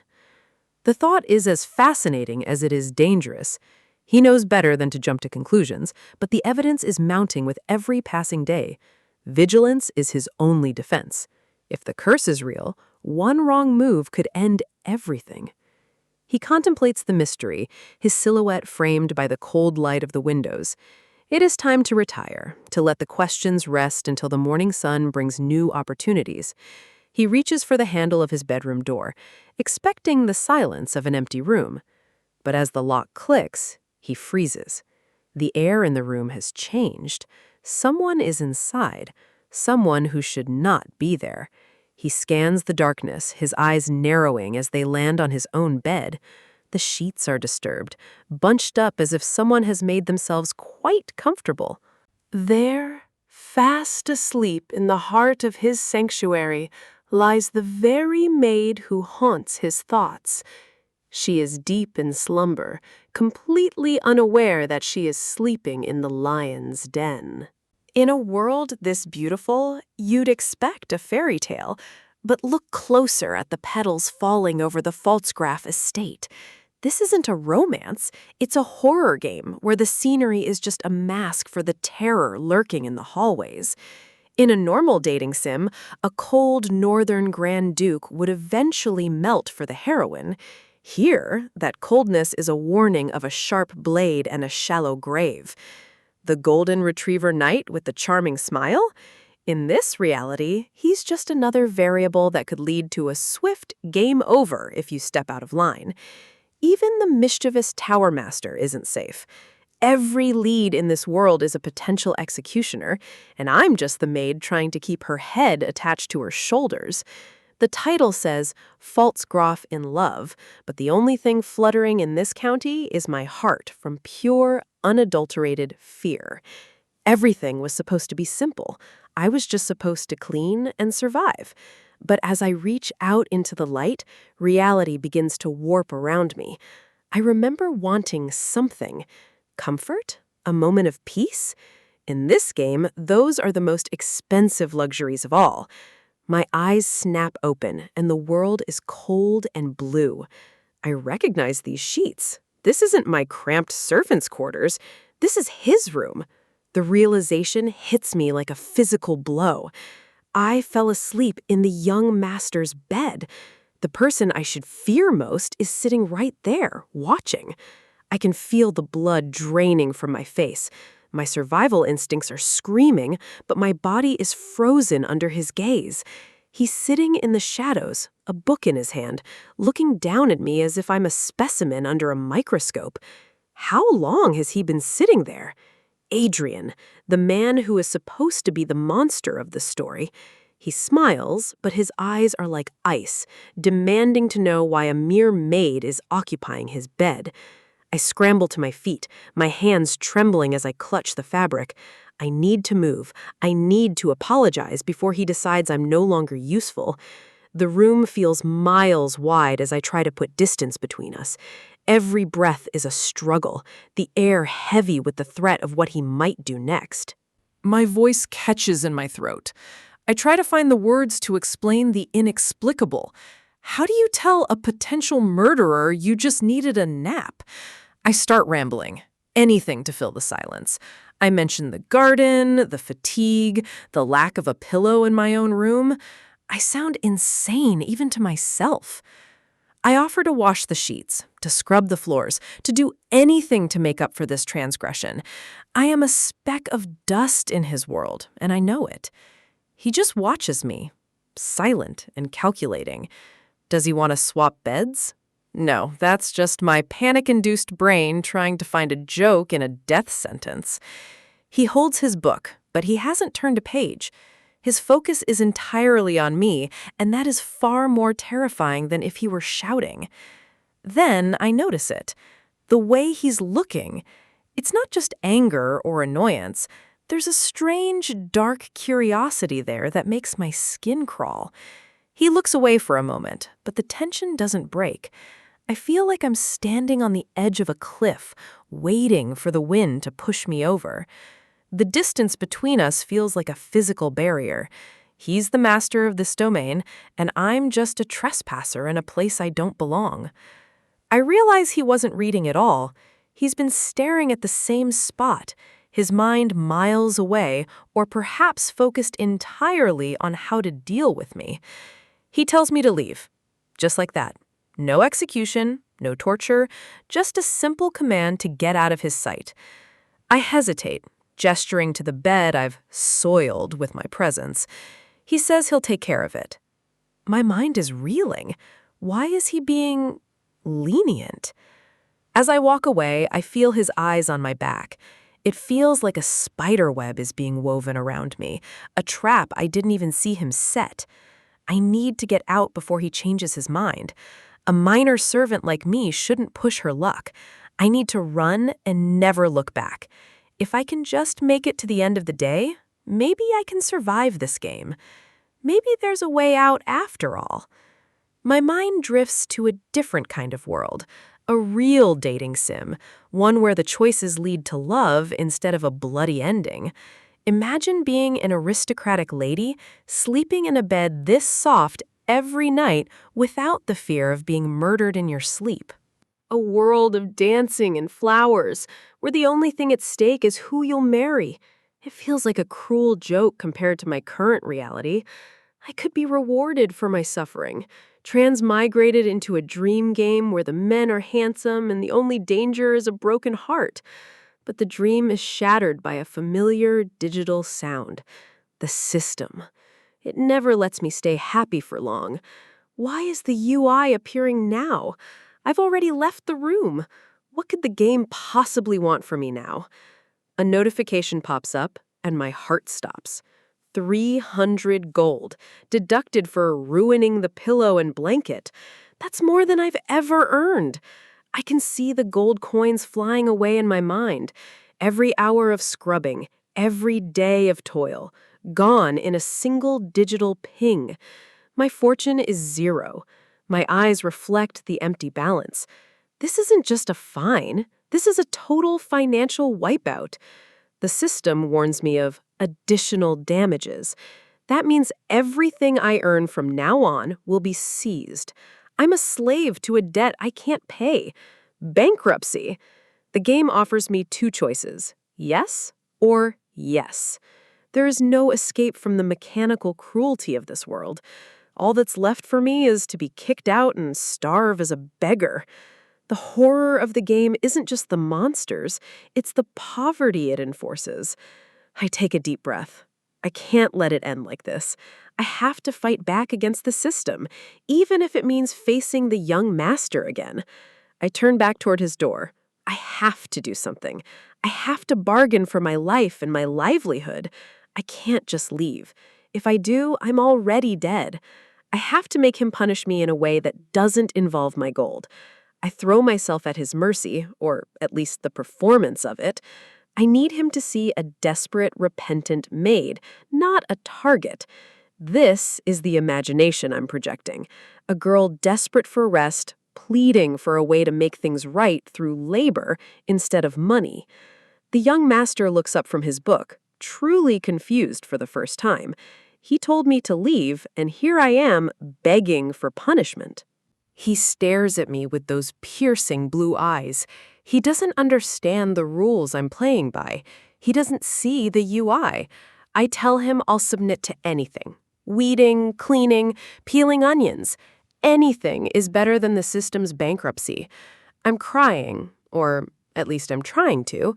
I need him to believe that I can't afford the damages and that labor is my only currency. In my head, I'm just a small creature driven to the edge of a cliff by a bully. The system is the monster here. It scrapes up every cent for ridiculous reasons. It's a tyrant that doesn't even have a physical form to fight. I can't kick the system out. I can't fight it with strength. All I can do is try to navigate the mess it makes of my life. I beg him to keep this a secret. If the head housekeeper finds out I'm this incompetent, my life in the mansion is over, regardless of the gold. I'll make sure he isn't impacted negatively. I'll be the perfect servant, if only he'll help me bypass the system's penalty. He's silent for a long time. The air in the room shifts again, turning from cold to something heavy and expectant. Adrian stands up. He moves toward me, his shadow stretching across the floor. He has a question, and he wants the truth. He says it's an answer he has no choice but to hear from me. My heart hammers against my ribs. What could he possibly want to know? The distance between us vanishes. He's right there, a presence that fills the room and suffocates my attempts at acting. He looks down at me, his expression unreadable. This isn't the face of a killer, but it isn't the face of a friend either. He tells me to respond honestly. No more games, no more rambling, just the truth. But the truth is I'm from another world, and that would get me killed. I look up at him, my eyes wide. I'm trapped between a digital bully and a flesh and blood monster. There is no right answer. His hand reaches out. I flinch, expecting a blow, but his touch is surprisingly gentle. It's a different kind of terror. His fingers brush against my skin. It's a gesture of intimacy that feels entirely wrong in this horror-filled mansion. He tilts my head up, forcing me to meet his gaze. I'm completely at his mercy now, more than I've ever been. I can see the reflection of my own fear in his eyes. He's searching for something in me, something the game hasn't told me about. He calls my name, Hilda. It sounds different coming from him, like a claim. like a secret. The world outside the room fades away. There's only the two of us and the strange, dark energy flowing between us. I'm lost. I don't know the script for this scene. The game has gone off the rails, and I'm the one who has to deal with the consequences. His gaze is intense, almost pleading. He's the one in control, yet he looks like he's the one waiting for a life-saving word. He leans in closer, his breath warm against my ear. The monster is speaking, and I'm the only one who can hear him. He tells me that I make him something. The sentence hangs in the air, unfinished and terrifying. What have I done to the villain of this game? In this world, a single wrong move doesn't just mean a scolding, it means a permanent game over. Adrian traps me against the door, his eyes scanning for any sign of the girl who dared to sneak into his bed. The air is thick with his suspicion.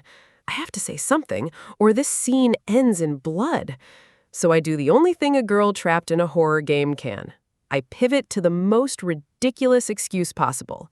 I tell him he's too handsome, that his face is so radiant it's actually painful to look at. He freezes, the murderous intent in his eyes replaced by pure, unadulterated confusion. I keep the lie going, rambling about how my heart can't handle his sickly sweet good looks. I'm practically shouting it now, hoping the sheer absurdity of the flattery will act as a shield. I even throw in some fake tears. In a world of monsters, a little bit of drama goes a long way. I'm terrified he'll see right through me, but I have to play the part of the love-struck maid to survive. The silence stretches out as he processes my words. It's a gamble, and the stakes are my life. He finally backs off, the tension breaking just enough for me to breathe again. Internally, I'm fuming that I have to stroke his ego, but survival is the only priority right now. Adrian looks almost dazed, as if no one has ever had the audacity to use his face as a weapon against him. His gaze lingers, searching for the lie, but I keep my expression fixed in a mask of adoration. He lets me go, turning away with a dismissive wave that feels like a stay of execution. I don't wait for him to change his mind. I reach for the handle, ready to bolt before he remembers he's a killer. In my mind, I'm already calculating my next move. This mansion is a puzzle I have to solve. If I can keep his interest level managed, I might just live long enough to find a way out of here. Walking away feels like escaping a predator's den, every step heavy with the weight of the game's rules. But the system isn't done with me yet. A notification pops up, a reminder that my actions have consequences. My flattery actually worked. His interest level rose, which is both a relief and a terrifying new problem. He watches me leave, his eyes unreadable. In a horror game, an interested killer is rarely a good thing. I scurry off into the night, the cold moonlight offering little comfort against the shadows of the estate.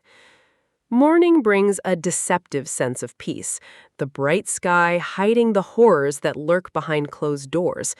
The mansion looks grand in the daylight, but I know better than to trust the scenery.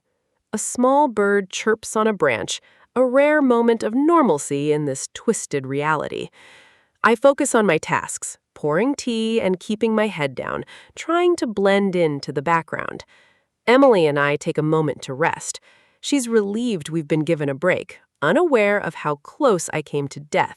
She asks me what happened, her curiosity piqued by the rumors swirling through the servants' quarters.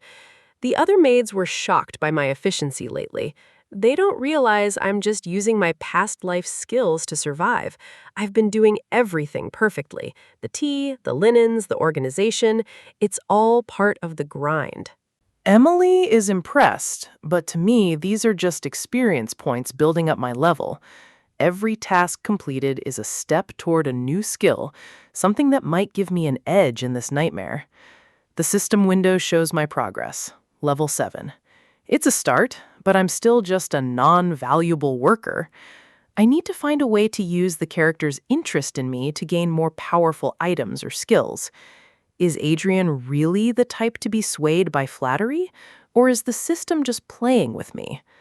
Emily snaps me out of my thoughts, her voice trembling as she mentions the madam's room. She's been tasked with going there, but she's too terrified to even step near the door. She begs me to go with her, her eyes wide with a fear that I recognize all too well. I hesitate. The Countess's room is notorious for being a place of no return. Emily can't even think about it without shaking. She's convinced there's something demonic waiting inside. But the Countess isn't the monster in the game. At least, that's what I remember. In horror games, the scariest rooms are usually where the best information is hidden. If there's a way to defeat Adrian, or at least survive him, the clues must be in that room. It's a risk, but staying stagnant is just as dangerous. I decide it's worth the attempt. Emily is overjoyed that I'll take her place, her face lighting up with misplaced hope. I tell her I'll go in and out quickly. I just need to find something useful.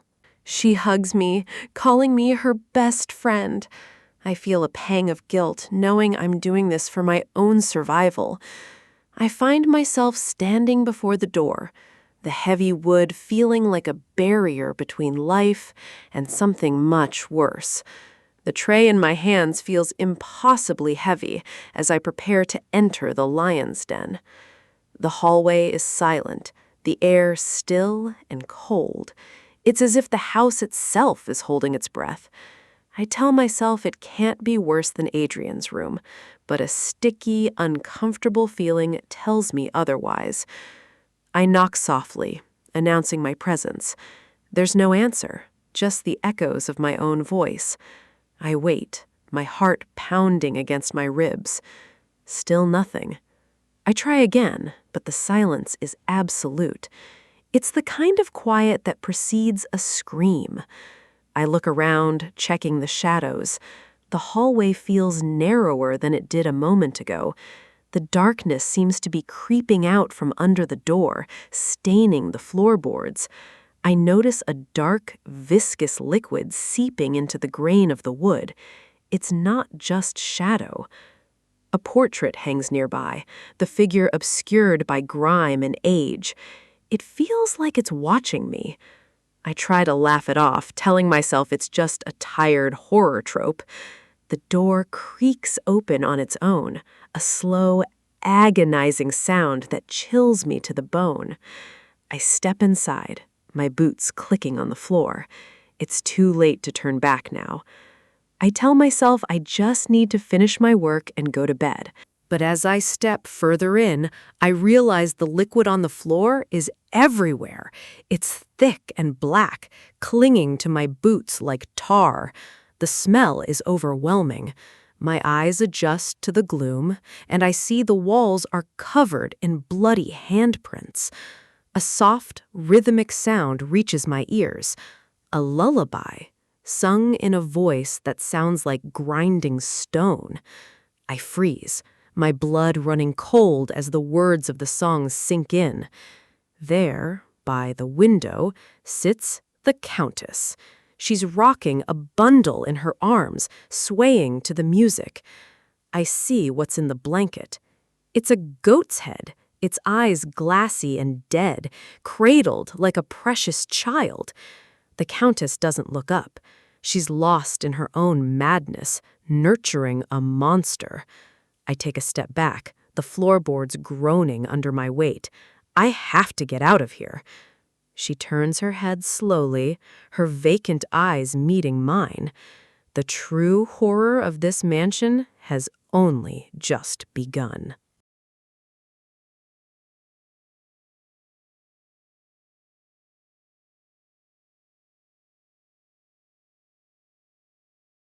The village clock tower looms over a town that feels far too bright for the world I'm stuck in.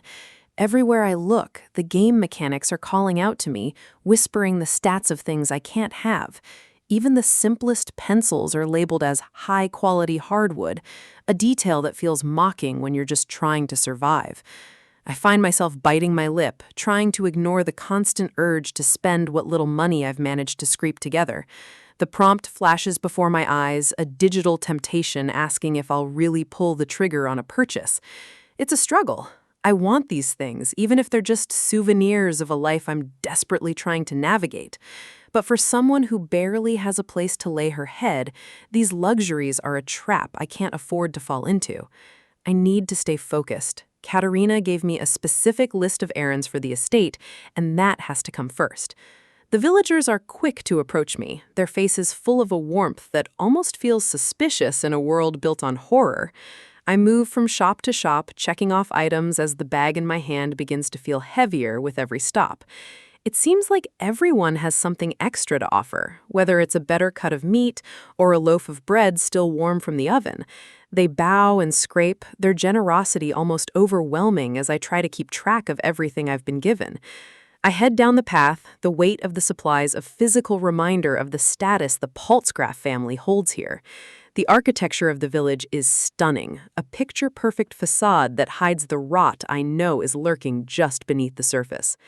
Finally, I find a bench and let out a long, tired breath as I collapse onto the wooden slats. I managed to get everything, but the villagers were so insistent on giving me more than I actually asked for. Especially the butcher. He was practically beaming, acting as if serving someone from the Count's estate was the highlight of his week. And then a new notification pops up, a special price for a bag to carry all this weight.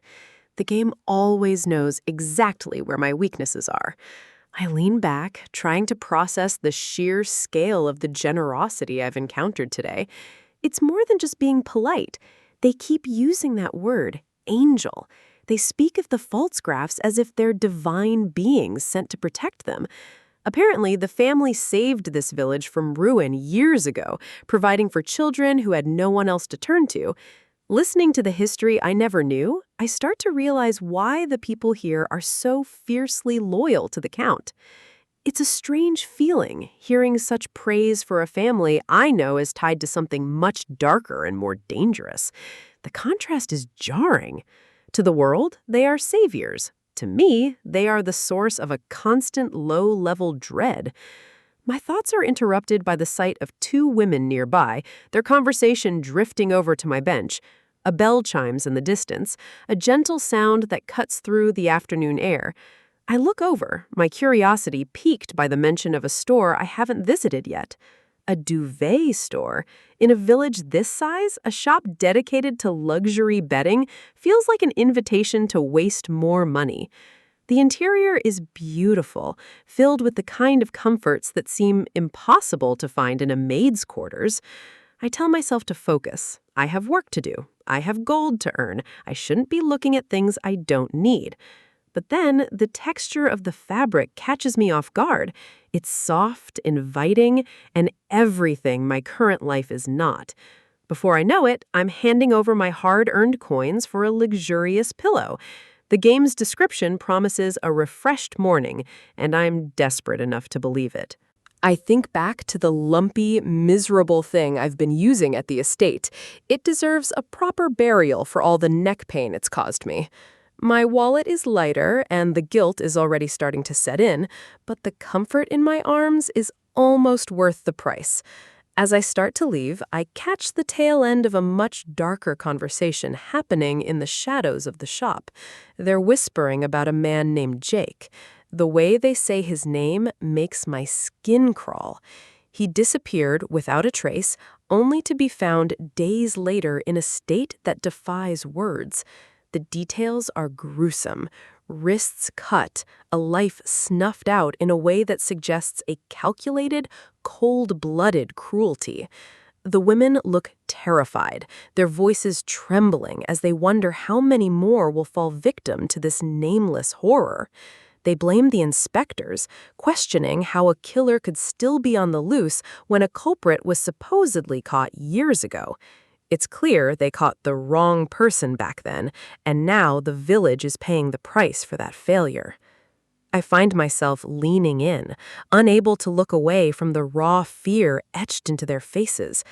The realization hits me that no one is safe. The peace of the afternoon was just a thin veil over a growing panic. I try to act casual, waving off their concern as if I'm just another passing maid, but my heart is racing. When I mention I work at the Count's estate, the atmosphere changes instantly. The fear is replaced by a strange kind of awe.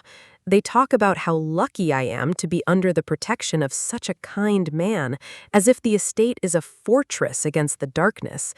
One of them even mentions wanting to send her own daughter to work there, convinced it's the safest place in the entire region. I listen to their theories, how the murders seem random, with no connection between the victims to help the authorities find a pattern. But I can't help but look at things differently. I see the shadows where they see sanctuary. The number of people clamoring to get inside the estate walls is growing, all of them seeking a safety that might not actually exist. It's the perfect cover. If the world refuses to suspect the pulse graphs, then the killer has the ultimate hiding place. Am I just being paranoid? Or am I the only one seeing the truth because I know the rules of this twisted game? I finish my business and prepare to leave, the weight of my new pillow feeling much heavier than it did a few minutes ago. I can suspect anyone I want, but without proof, I'm just a maid with a wild imagination and a very expensive pillow. Still, the doubt remains. Adrian is sickly, weak, and barely able to walk most days. How could he possibly be a serial killer? If he's truly as ill as he seems, the logistics of him traveling to the village to commit these crimes don't add up. I pass a couple on the street, their simple interaction a reminder that life goes on even in the midst of a nightmare. Sometimes I forget that this is a world populated by real people, each with their own stories and struggles, not just NPCs in a horror script. I need to stop overthinking and get back to the estate. My survival depends on increasing my standing with the family, not solving local mysteries. I walk through the streets, my eyes scanning the shop fronts for anything else that might help me climb the social ladder. Suddenly, something catches my eye. A detail that feels out of place, even in this meticulously crafted village. I stop in my tracks, my breath hitching as I look down at the ground. That's something I wasn't expecting to see. A clue, or perhaps just another piece of the puzzle I'm not ready to solve. The sun hangs high over the village, a deceptively peaceful backdrop for a girl trying to outrun her own death. Hilda steps out of the stationery shop, her heart heavy, even if her purse is light. The bell jingles behind her, a cheerful sound that mocks the dread pooling in her stomach. She has a mission, one that requires a very specific, very humble tool. In her hand, she clutches a simple pencil. In any other world, it's just wood and lead. Here, it's a survival tactic. She bought it out of pure desperation. In this twisted horror game, every interaction is a gamble, and she's betting on this to change the odds. She even had to sacrifice her dream of the godly pillow for this. Comfort is a luxury she can't afford when her life is on the line. The rules are simple, but cruel. Increase Adrian's interest levels, or face the consequences. She's a poor civilian forced to bribe the bourgeoisie just to see tomorrow. She's just a tenant in this nightmare, and he is the rich young master who holds all the cards. The power imbalance is a physical weight she carries through the streets. Her eyes scan the path ahead, searching for any sign of the predator who haunts her every waking thought. The sky is a brilliant blue, filled with the kind of light that should make a person feel safe. But Hilda knows the brightest days often hide the darkest secrets. She sighs, questioning her own sanity. Is a pencil really going to save her from a serial killer? She stops near the park benches, the shadows of the leaves dancing on the pavement like reaching fingers. What's a ripoff? The voice is smooth, melodic, and far too close. Adrian is right there, appearing out of thin air like a ghost in broad daylight. He tilts his head, his expression of mild, curious interest. It's the look of a scientist observing a particularly interesting insect. The shock sends her bags flying. The jump scare is so effective it nearly sends her heart into her throat. He offers a small, apologetic smile, but there's no warmth in it. It's just a mask he wears to blend in with the humans. Hilda collapses to the ground, her legs turning to jelly as she trembles in his presence. The proximity is suffocating. How could she not be scared?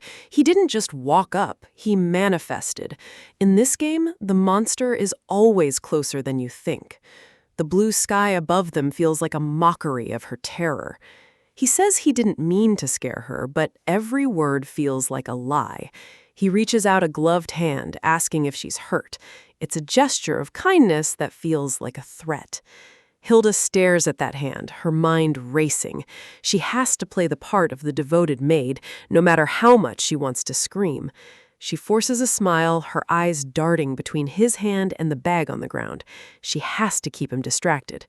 He looks down at her with a soft, patient gaze. It's the kind of look that would make any other girl swoon, but Hilda only sees the killer beneath. He muses that she must really like his face, noticing her intense stare. If only he knew it was the stare of someone checking for a hidden blade. She forces a laugh, sweat beading on her forehead. The light of his handsome face feels like it's burning her. He compliments her, saying her expressions and thoughts are very genuine. It's a terrifying thing to hear from a man who reads people like open books. He asks what she's doing in the village, noting that she doesn't go out very often. He's tracking her movements even when she's away from the estate. She stammers out an excuse about kitchen errands. Her heart is hammering against her ribs, a frantic rhythm she's sure he can hear. He offers to help her with the bag. It's a simple request, but in this world, every favor comes with a price she's not ready to pay. The bag is heavy, filled with the mundane items of a maid's life, but it feels like a shield between her and him. She catches a glimpse of the townspeople watching them. They see a fallen angel helping his servant. They have no idea they're watching a predator play with his food. Adrian's mouth curves into a thin, enigmatic line. He's enjoying this facade of the perfect gentleman. Bathed in the golden sunlight, he looks divine. It's the ultimate survival rule of this game. The most dangerous things are always the most beautiful. Hilda knows she needs to retreat. Being this close to him is like standing on the edge of a crumbling cliff. She tries to sneak away, her feet moving as quietly as possible on the cobblestones. Just a few more steps, and she can breathe again. But he won't let her go so easily. He suggests they return to the estate together, his hand reaching for her bag once more. Then, a sharp, metallic sound cuts through the air. A clang that freezes the blood in her veins. On the ground, glinting in the light, lies a pair of gardening scissors. They didn't come from her bag. They came from him. Hilda stares at the blades, her mind screaming. Why does a sickly young master carry heavy gardening shears in his pocket? The horror of the situation sets in. This isn't a tool. In the hands of a serial killer, this is a murder weapon, plain and simple. She points a trembling finger at the shears, her voice barely a whisper as she asks why he has something so dangerous. He picks them up with a casual air, the metal shing sounding like a death knell. He claims they're just regular scissors, but Hilda isn't buying it. She has to get them away from him. If she can disarm the killer, she might stand a chance. She demands he hand them over immediately. Adrian tilts his head, a look of mock surprise on his face. "Are you worried about me?" he asks, his voice dripping with false sweetness. She reaches for the shears, her movements frantic. She plays the role of the concerned maid, terrified he'll hurt his fragile self. But he plays with her, holding the scissors high above his head like a trophy. He's taller, stronger, and he knows exactly what he's doing. He mocks her, saying she's too weak to carry them. The irony is bitter. He's the one who's supposedly bedridden, yet he's the one with the power. Hilda's internal monologue is a scream of rage. He's a despicable liar, using his angelic face to hide his lethal intentions. She tries to grab them again, her face flushed with a mix of fear and fury. She won't let him keep his weapon. They're locked in a bizarre tug-of-war in the middle of the street, a deadly dance disguised as a domestic squabble. He claims he's not an evil employer who wants to add to her burden. Every word is a jab at her intelligence, a reminder that he knows she's onto him.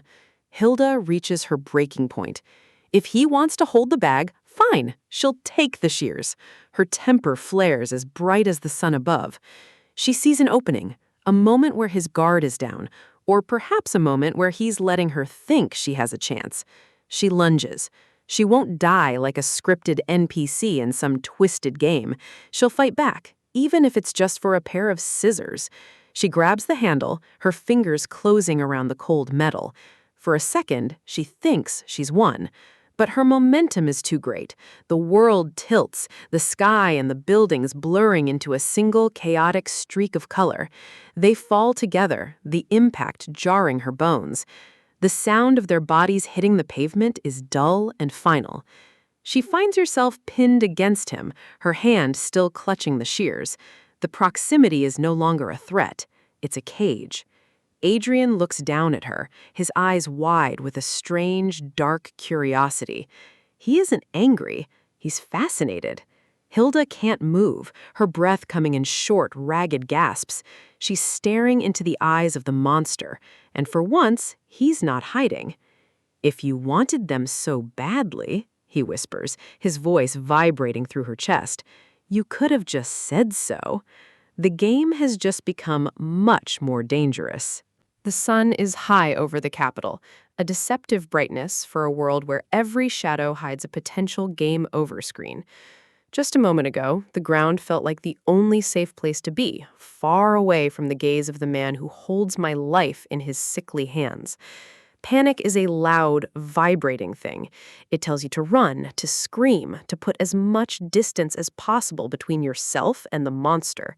But in a horror game, running without a plan is just a faster way to trigger a bad ending. I can't leave him lying there. I can see it now, the "you died" screen flashing before my eyes. One wrong move, one sharp object in the wrong hand, and it's over. I have to play the part of the devoted maid, the one who worries about her master's fragile health above all else to maintain the social script.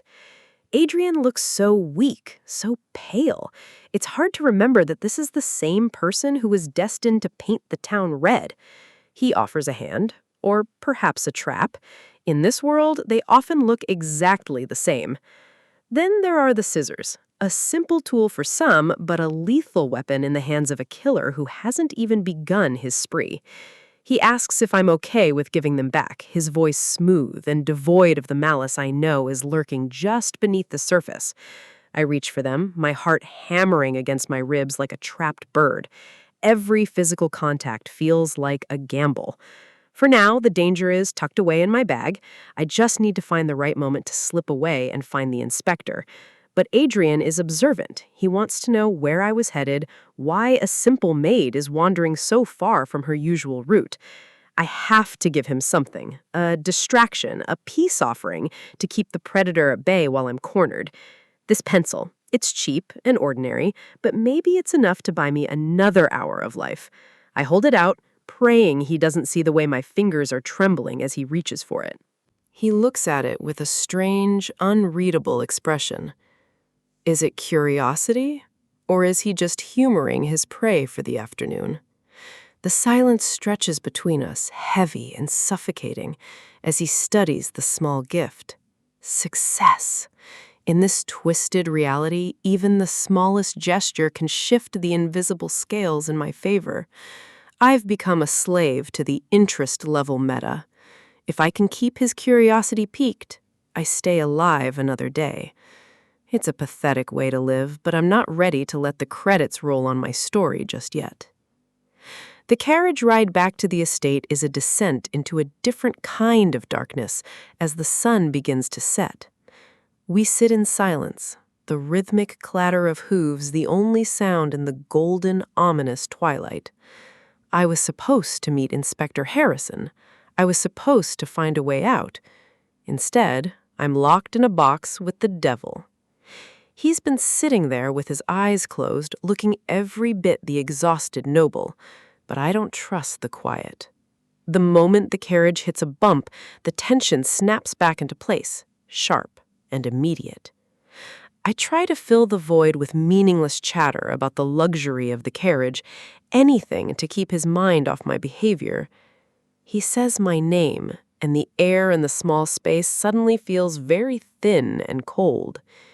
He's noticed. He's noticed every tremor, every hesitation, and every lie I've tried to tell. His fingers tap a slow, deliberate rhythm on his knee, counting down the seconds until my next mistake. While my own hand grips the hidden scissors, a desperate defense I hope I never have to actually use. I make excuses. I tell him life is difficult, that I'm just sensitive and overwhelmed by the weight of my duties. I talk about the stress of the job and the fear of losing my pay. I'm trying to sound like a common worker. It's a performance, a desperate lie woven to hide the fact that I'm terrified of what he might do next. But Adrian isn't easily fooled.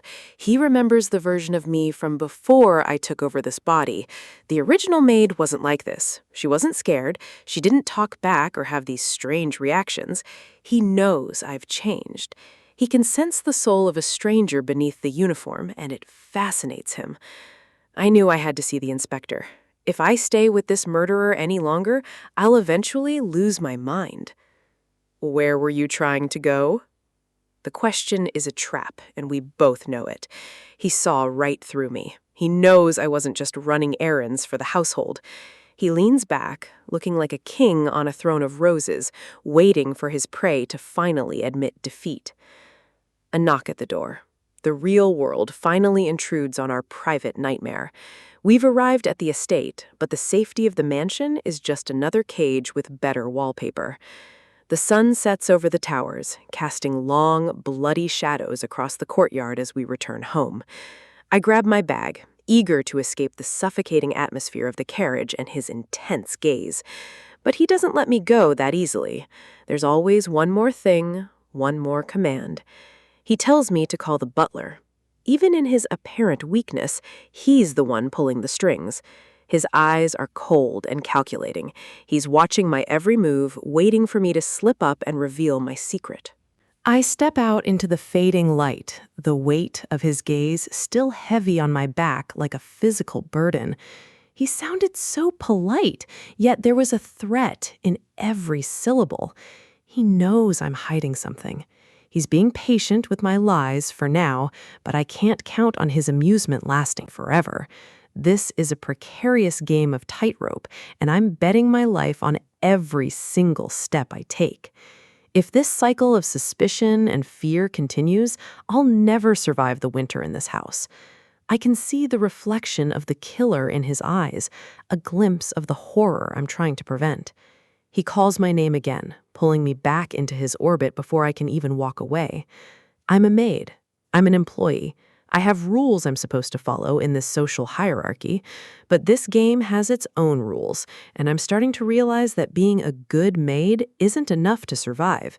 If he's going to keep questioning me, then it's time I start asking some questions of my own to change the dynamic.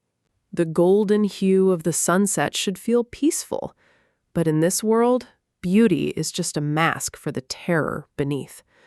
I find myself questioning every gesture, every word. Why did he offer me a ride? In a horror game, nothing is ever free. The carriage stands silent, a dark silhouette against the dying light, a reminder that I am a mere maid in a house of monsters. I can feel my heart racing. His interest in me hasn't just increased, it's evolved into something far more dangerous. So I have to ask. I have to know the truth before it's too late. Why are you being so nice to me? It's a hypocritical question, isn't it? I'm the one living a lie, pretending to be someone I'm not just to stay alive. The leaves rustle in the wind, whispering secrets I'm not yet ready to hear. The carriage pulls away, but the weight of the conversation lingers in the air like a heavy fog. I watch it go, feeling more exposed than ever. The rules of this world are shifting under my feet. Adrian calls my name. It sounds soft, almost affectionate, which is the most terrifying thing of all. He admits he would have ignored anyone else. To him, I'm a special case, a variable he didn't account for. There's an old saying about keeping your enemies close, but Adrian takes it to a much darker level. To him, people are pieces on a board, meant to be manipulated and moved at his whim. He wants a mirror that reflects him, someone who understands the darkness he carries inside.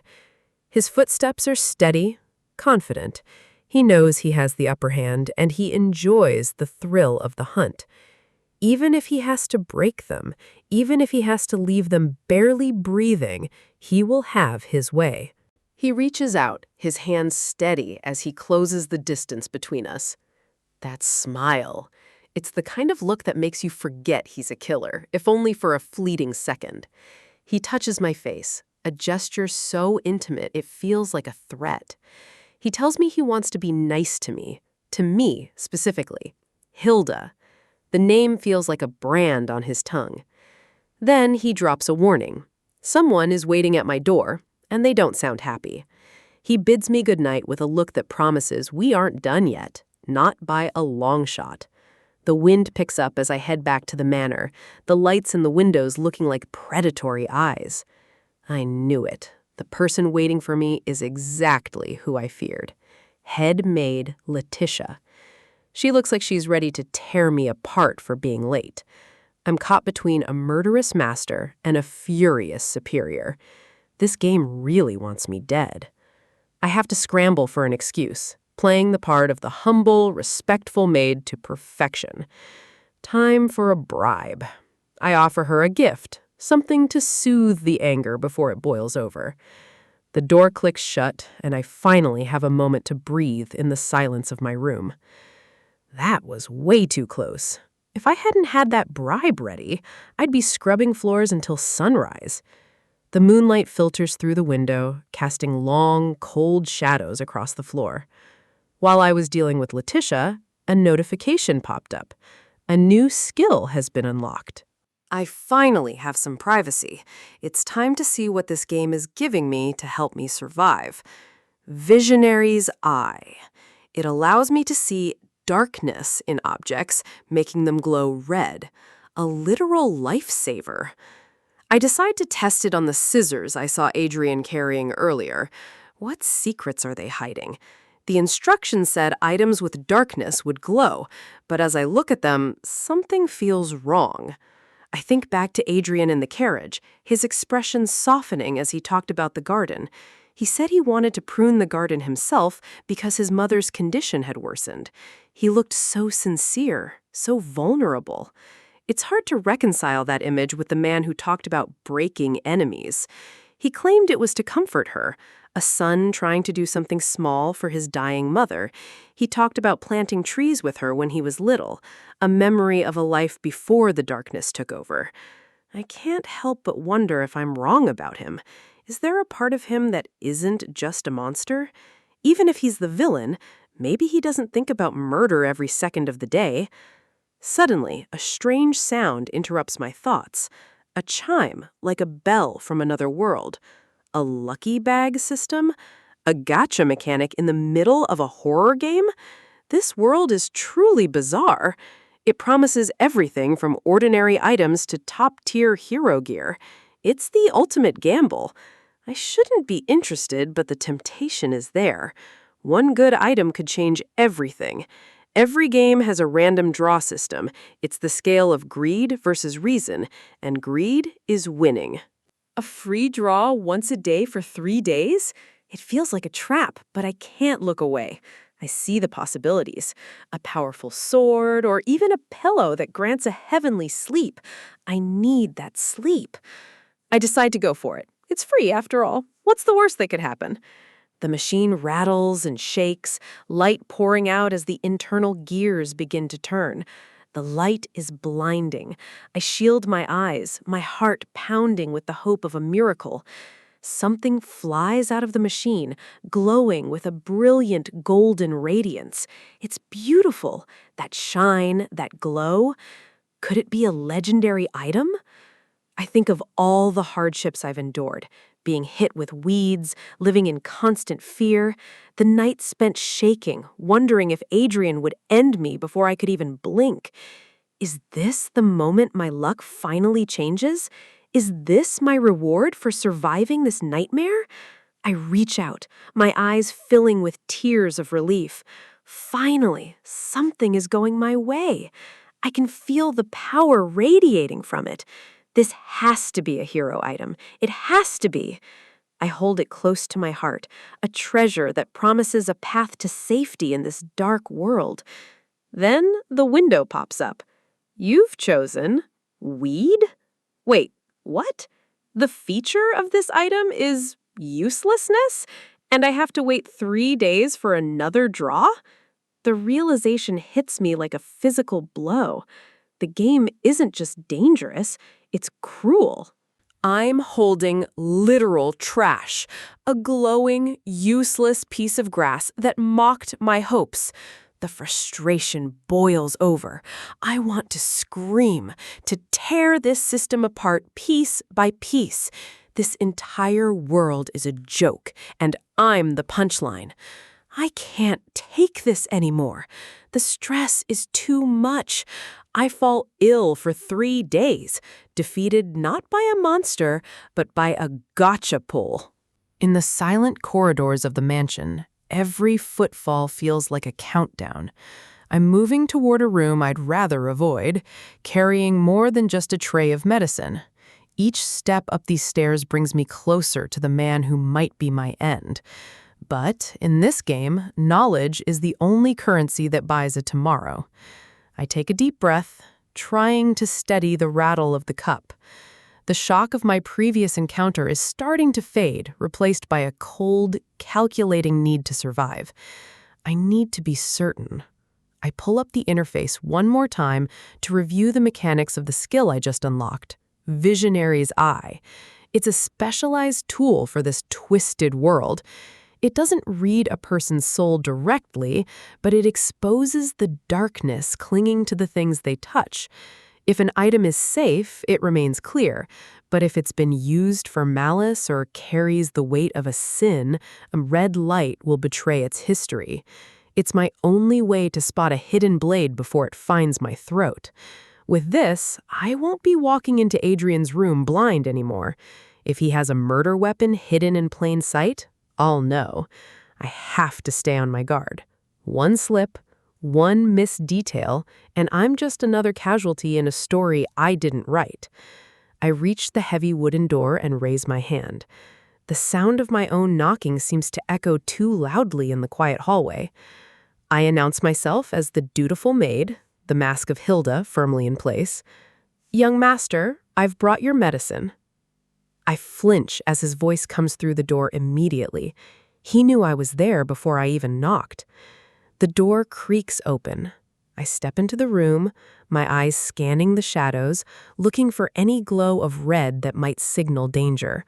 I keep my head down, offering the standard greeting, but the air in the room feels different today. He's not alone. My heart stops when I hear a second voice, one that recognizes me with far too much familiarity. I look up, my pulse spiking in sudden panic. Standing near the bookshelves is a man I haven't met since arriving in this world, yet he looks at me like an old friend. It's Dr. Hubert. He smiles warmly as if we share a long history, while Adrian watches us both from his bed with that unreadable expression of his. The doctor asks how I've been. I'm paralyzed. I have no memories of this man, no script for this conversation. I stammer through a greeting, my mind racing. Who is he to the original Hilda? How much of her life am I expected to know? He laughs, telling me I haven't changed a bit. It's a terrifying compliment when you're an imposter living in a dead girl's shoes.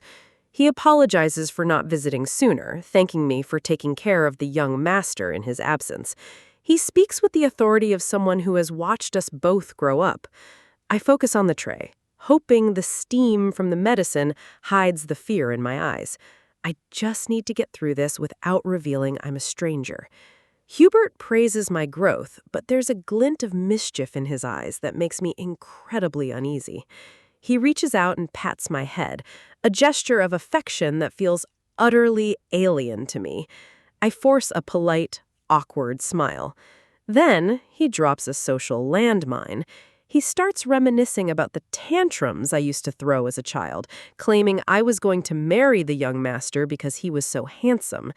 I can practically feel the blood draining from my face. Adrian is sitting right there, listening to every humiliating word of the supposed childhood crush.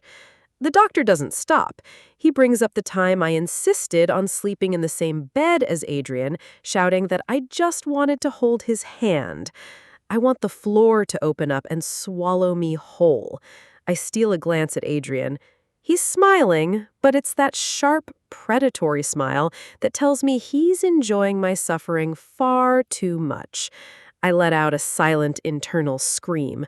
The doctor's stories are painting me as a lovesick girl, which is the last thing I want to be in the eyes of a potential serial killer. I have to end this. I have to change the subject before the doctor reveals any more charming anecdotes from a past I don't remember. I fidget with the items on the tray, my hands trembling. This is the moment. I have to give him back the weapon I stole. I reach into my apron and pull out the garden scissors, placing them on the bedside table with a dull clatter, the very tool used to end a life in the original story. Adrian looks down at the scissors, his eyes narrowing slightly. The playful atmosphere the doctor created vanishes in an instant. He asks why I'm returning them now. He sounds surprised, but there's a dangerous edge to his voice that tells me he knows exactly why I had them. He tells me not to be coy. He saw me hiding them. He knew I was planning to bury them far away where they couldn't be used as evidence. He picks them up, the cold steel reflecting the light. He's cornering me, using the doctor's presence as a shield while he toys with me psychologically. He leans in, asking what it is about him that makes me so afraid. It's a direct challenge. He knows I've seen behind his mask. I can't answer. I just stand there, watching his hands. He says there are many ways of finding things out, a subtle threat that I'm being watched at all times. Then, as quickly as the tension rose, he breaks it. He turns his gaze toward Dr. Hubert, dismissing me without a second thought. The doctor, oblivious to the life and death struggle that just occurred, smiles back. He's just happy to see his patient looking better. Adrian suggests they take a walk in the garden. He has something he wants to discuss with the doctor in private. I offer to help him get ready, desperate to be useful and hide my growing dread. The doctor agrees, thinking it's a wonderful idea for his health. As Adrian moves to get out of bed, he thanks me. It's a polite, hollow word that feels like a weight on my chest. He stops for a moment, looking back at me as if he's forgotten one last detail of our little game. He mentions the doctor's story again. He says that if we were to hold hands now, it wouldn't be as innocent as it was when we were children. I'm stunned. He's using the doctor's words to mock me, to remind me of the power dynamic between us. He says it wouldn't be proper for others to see. He's creating a shared secret, a false intimacy that only serves to make me more vulnerable. He smiles gently, telling me he trusts that I'll understand what he means. It's a warning wrapped in a compliment. He owns my silence. I stand there, my mind blank, as they leave the room. The door closes behind them, leaving me alone in the silence of his secrets.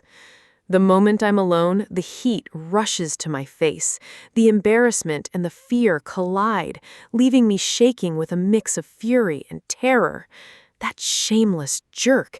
How dare he use my past to tease me? He knows I'm trapped here, and he's enjoying every second of my discomfort. I collapse onto the floor, my breath coming in short, ragged gasps. He's a monster, a serial killer, and I'm letting him get under my skin. I think back to that moment in the darkness, when he held my face and looked at me with those cold blue eyes. He was the same then as he is now. He gets close, he whispers, and he keeps his secrets buried deep. He's playing a role for the world, but I'm the only one who knows the truth. I see his face in my mind, illuminated by the sun, looking like the perfect, tragic hero of a romance novel. It's a lie. It's all a lie. I have to calm down. I have to remember that the person who loved him was the original Hilda, not me. I am a player in a survival game, nothing more. But his smile, it's so convincing. If I didn't know better, I might have fallen for it too. That's the most dangerous part of his trap. I stand up, smoothing my apron. I can't let him win. I have a job to do, and I have a skill that can help me do it. Visionary's eye is activated. I need to see the world for what it really is, not the beautiful facade they've built around it. I walk out into the garden, the bright sunlight and the blooming flowers feeling like a mockery of the darkness hidden within the mansion walls. The atmosphere of the estate has changed. It's become lively, vibrant, almost as if it's celebrating the return of its master's health. In the distance, I see them. Adrian is crouching among the roses, looking every bit the gentle aristocrat the doctor believes him to be. He thanks the doctor for his treatments, claiming his legs are finally strong enough to walk on his own. He's regaining his strength. He reaches out and grabs a rose, his hand steady. The sickly boy I first met is disappearing, replaced by something far more capable and dangerous. My vision shifts. Through the visionary's eye, the beauty of the scene starts to distort. The hidden intents are there if I look hard enough. The doctor calls out to him, concerned that he's getting lost in his thoughts. He still sees a patient, where I see a predator. Adrian apologizes, his voice smooth and calm.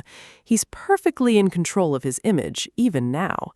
But then he mentions that there's one more thing he needs, a final request for the doctor that feels like the beginning of a new nightmare. I watch from the shadows, the red light of my skill flickering at the edges of my vision. Whatever he's about to ask for, it isn't for the sake of his health. The true game is just beginning.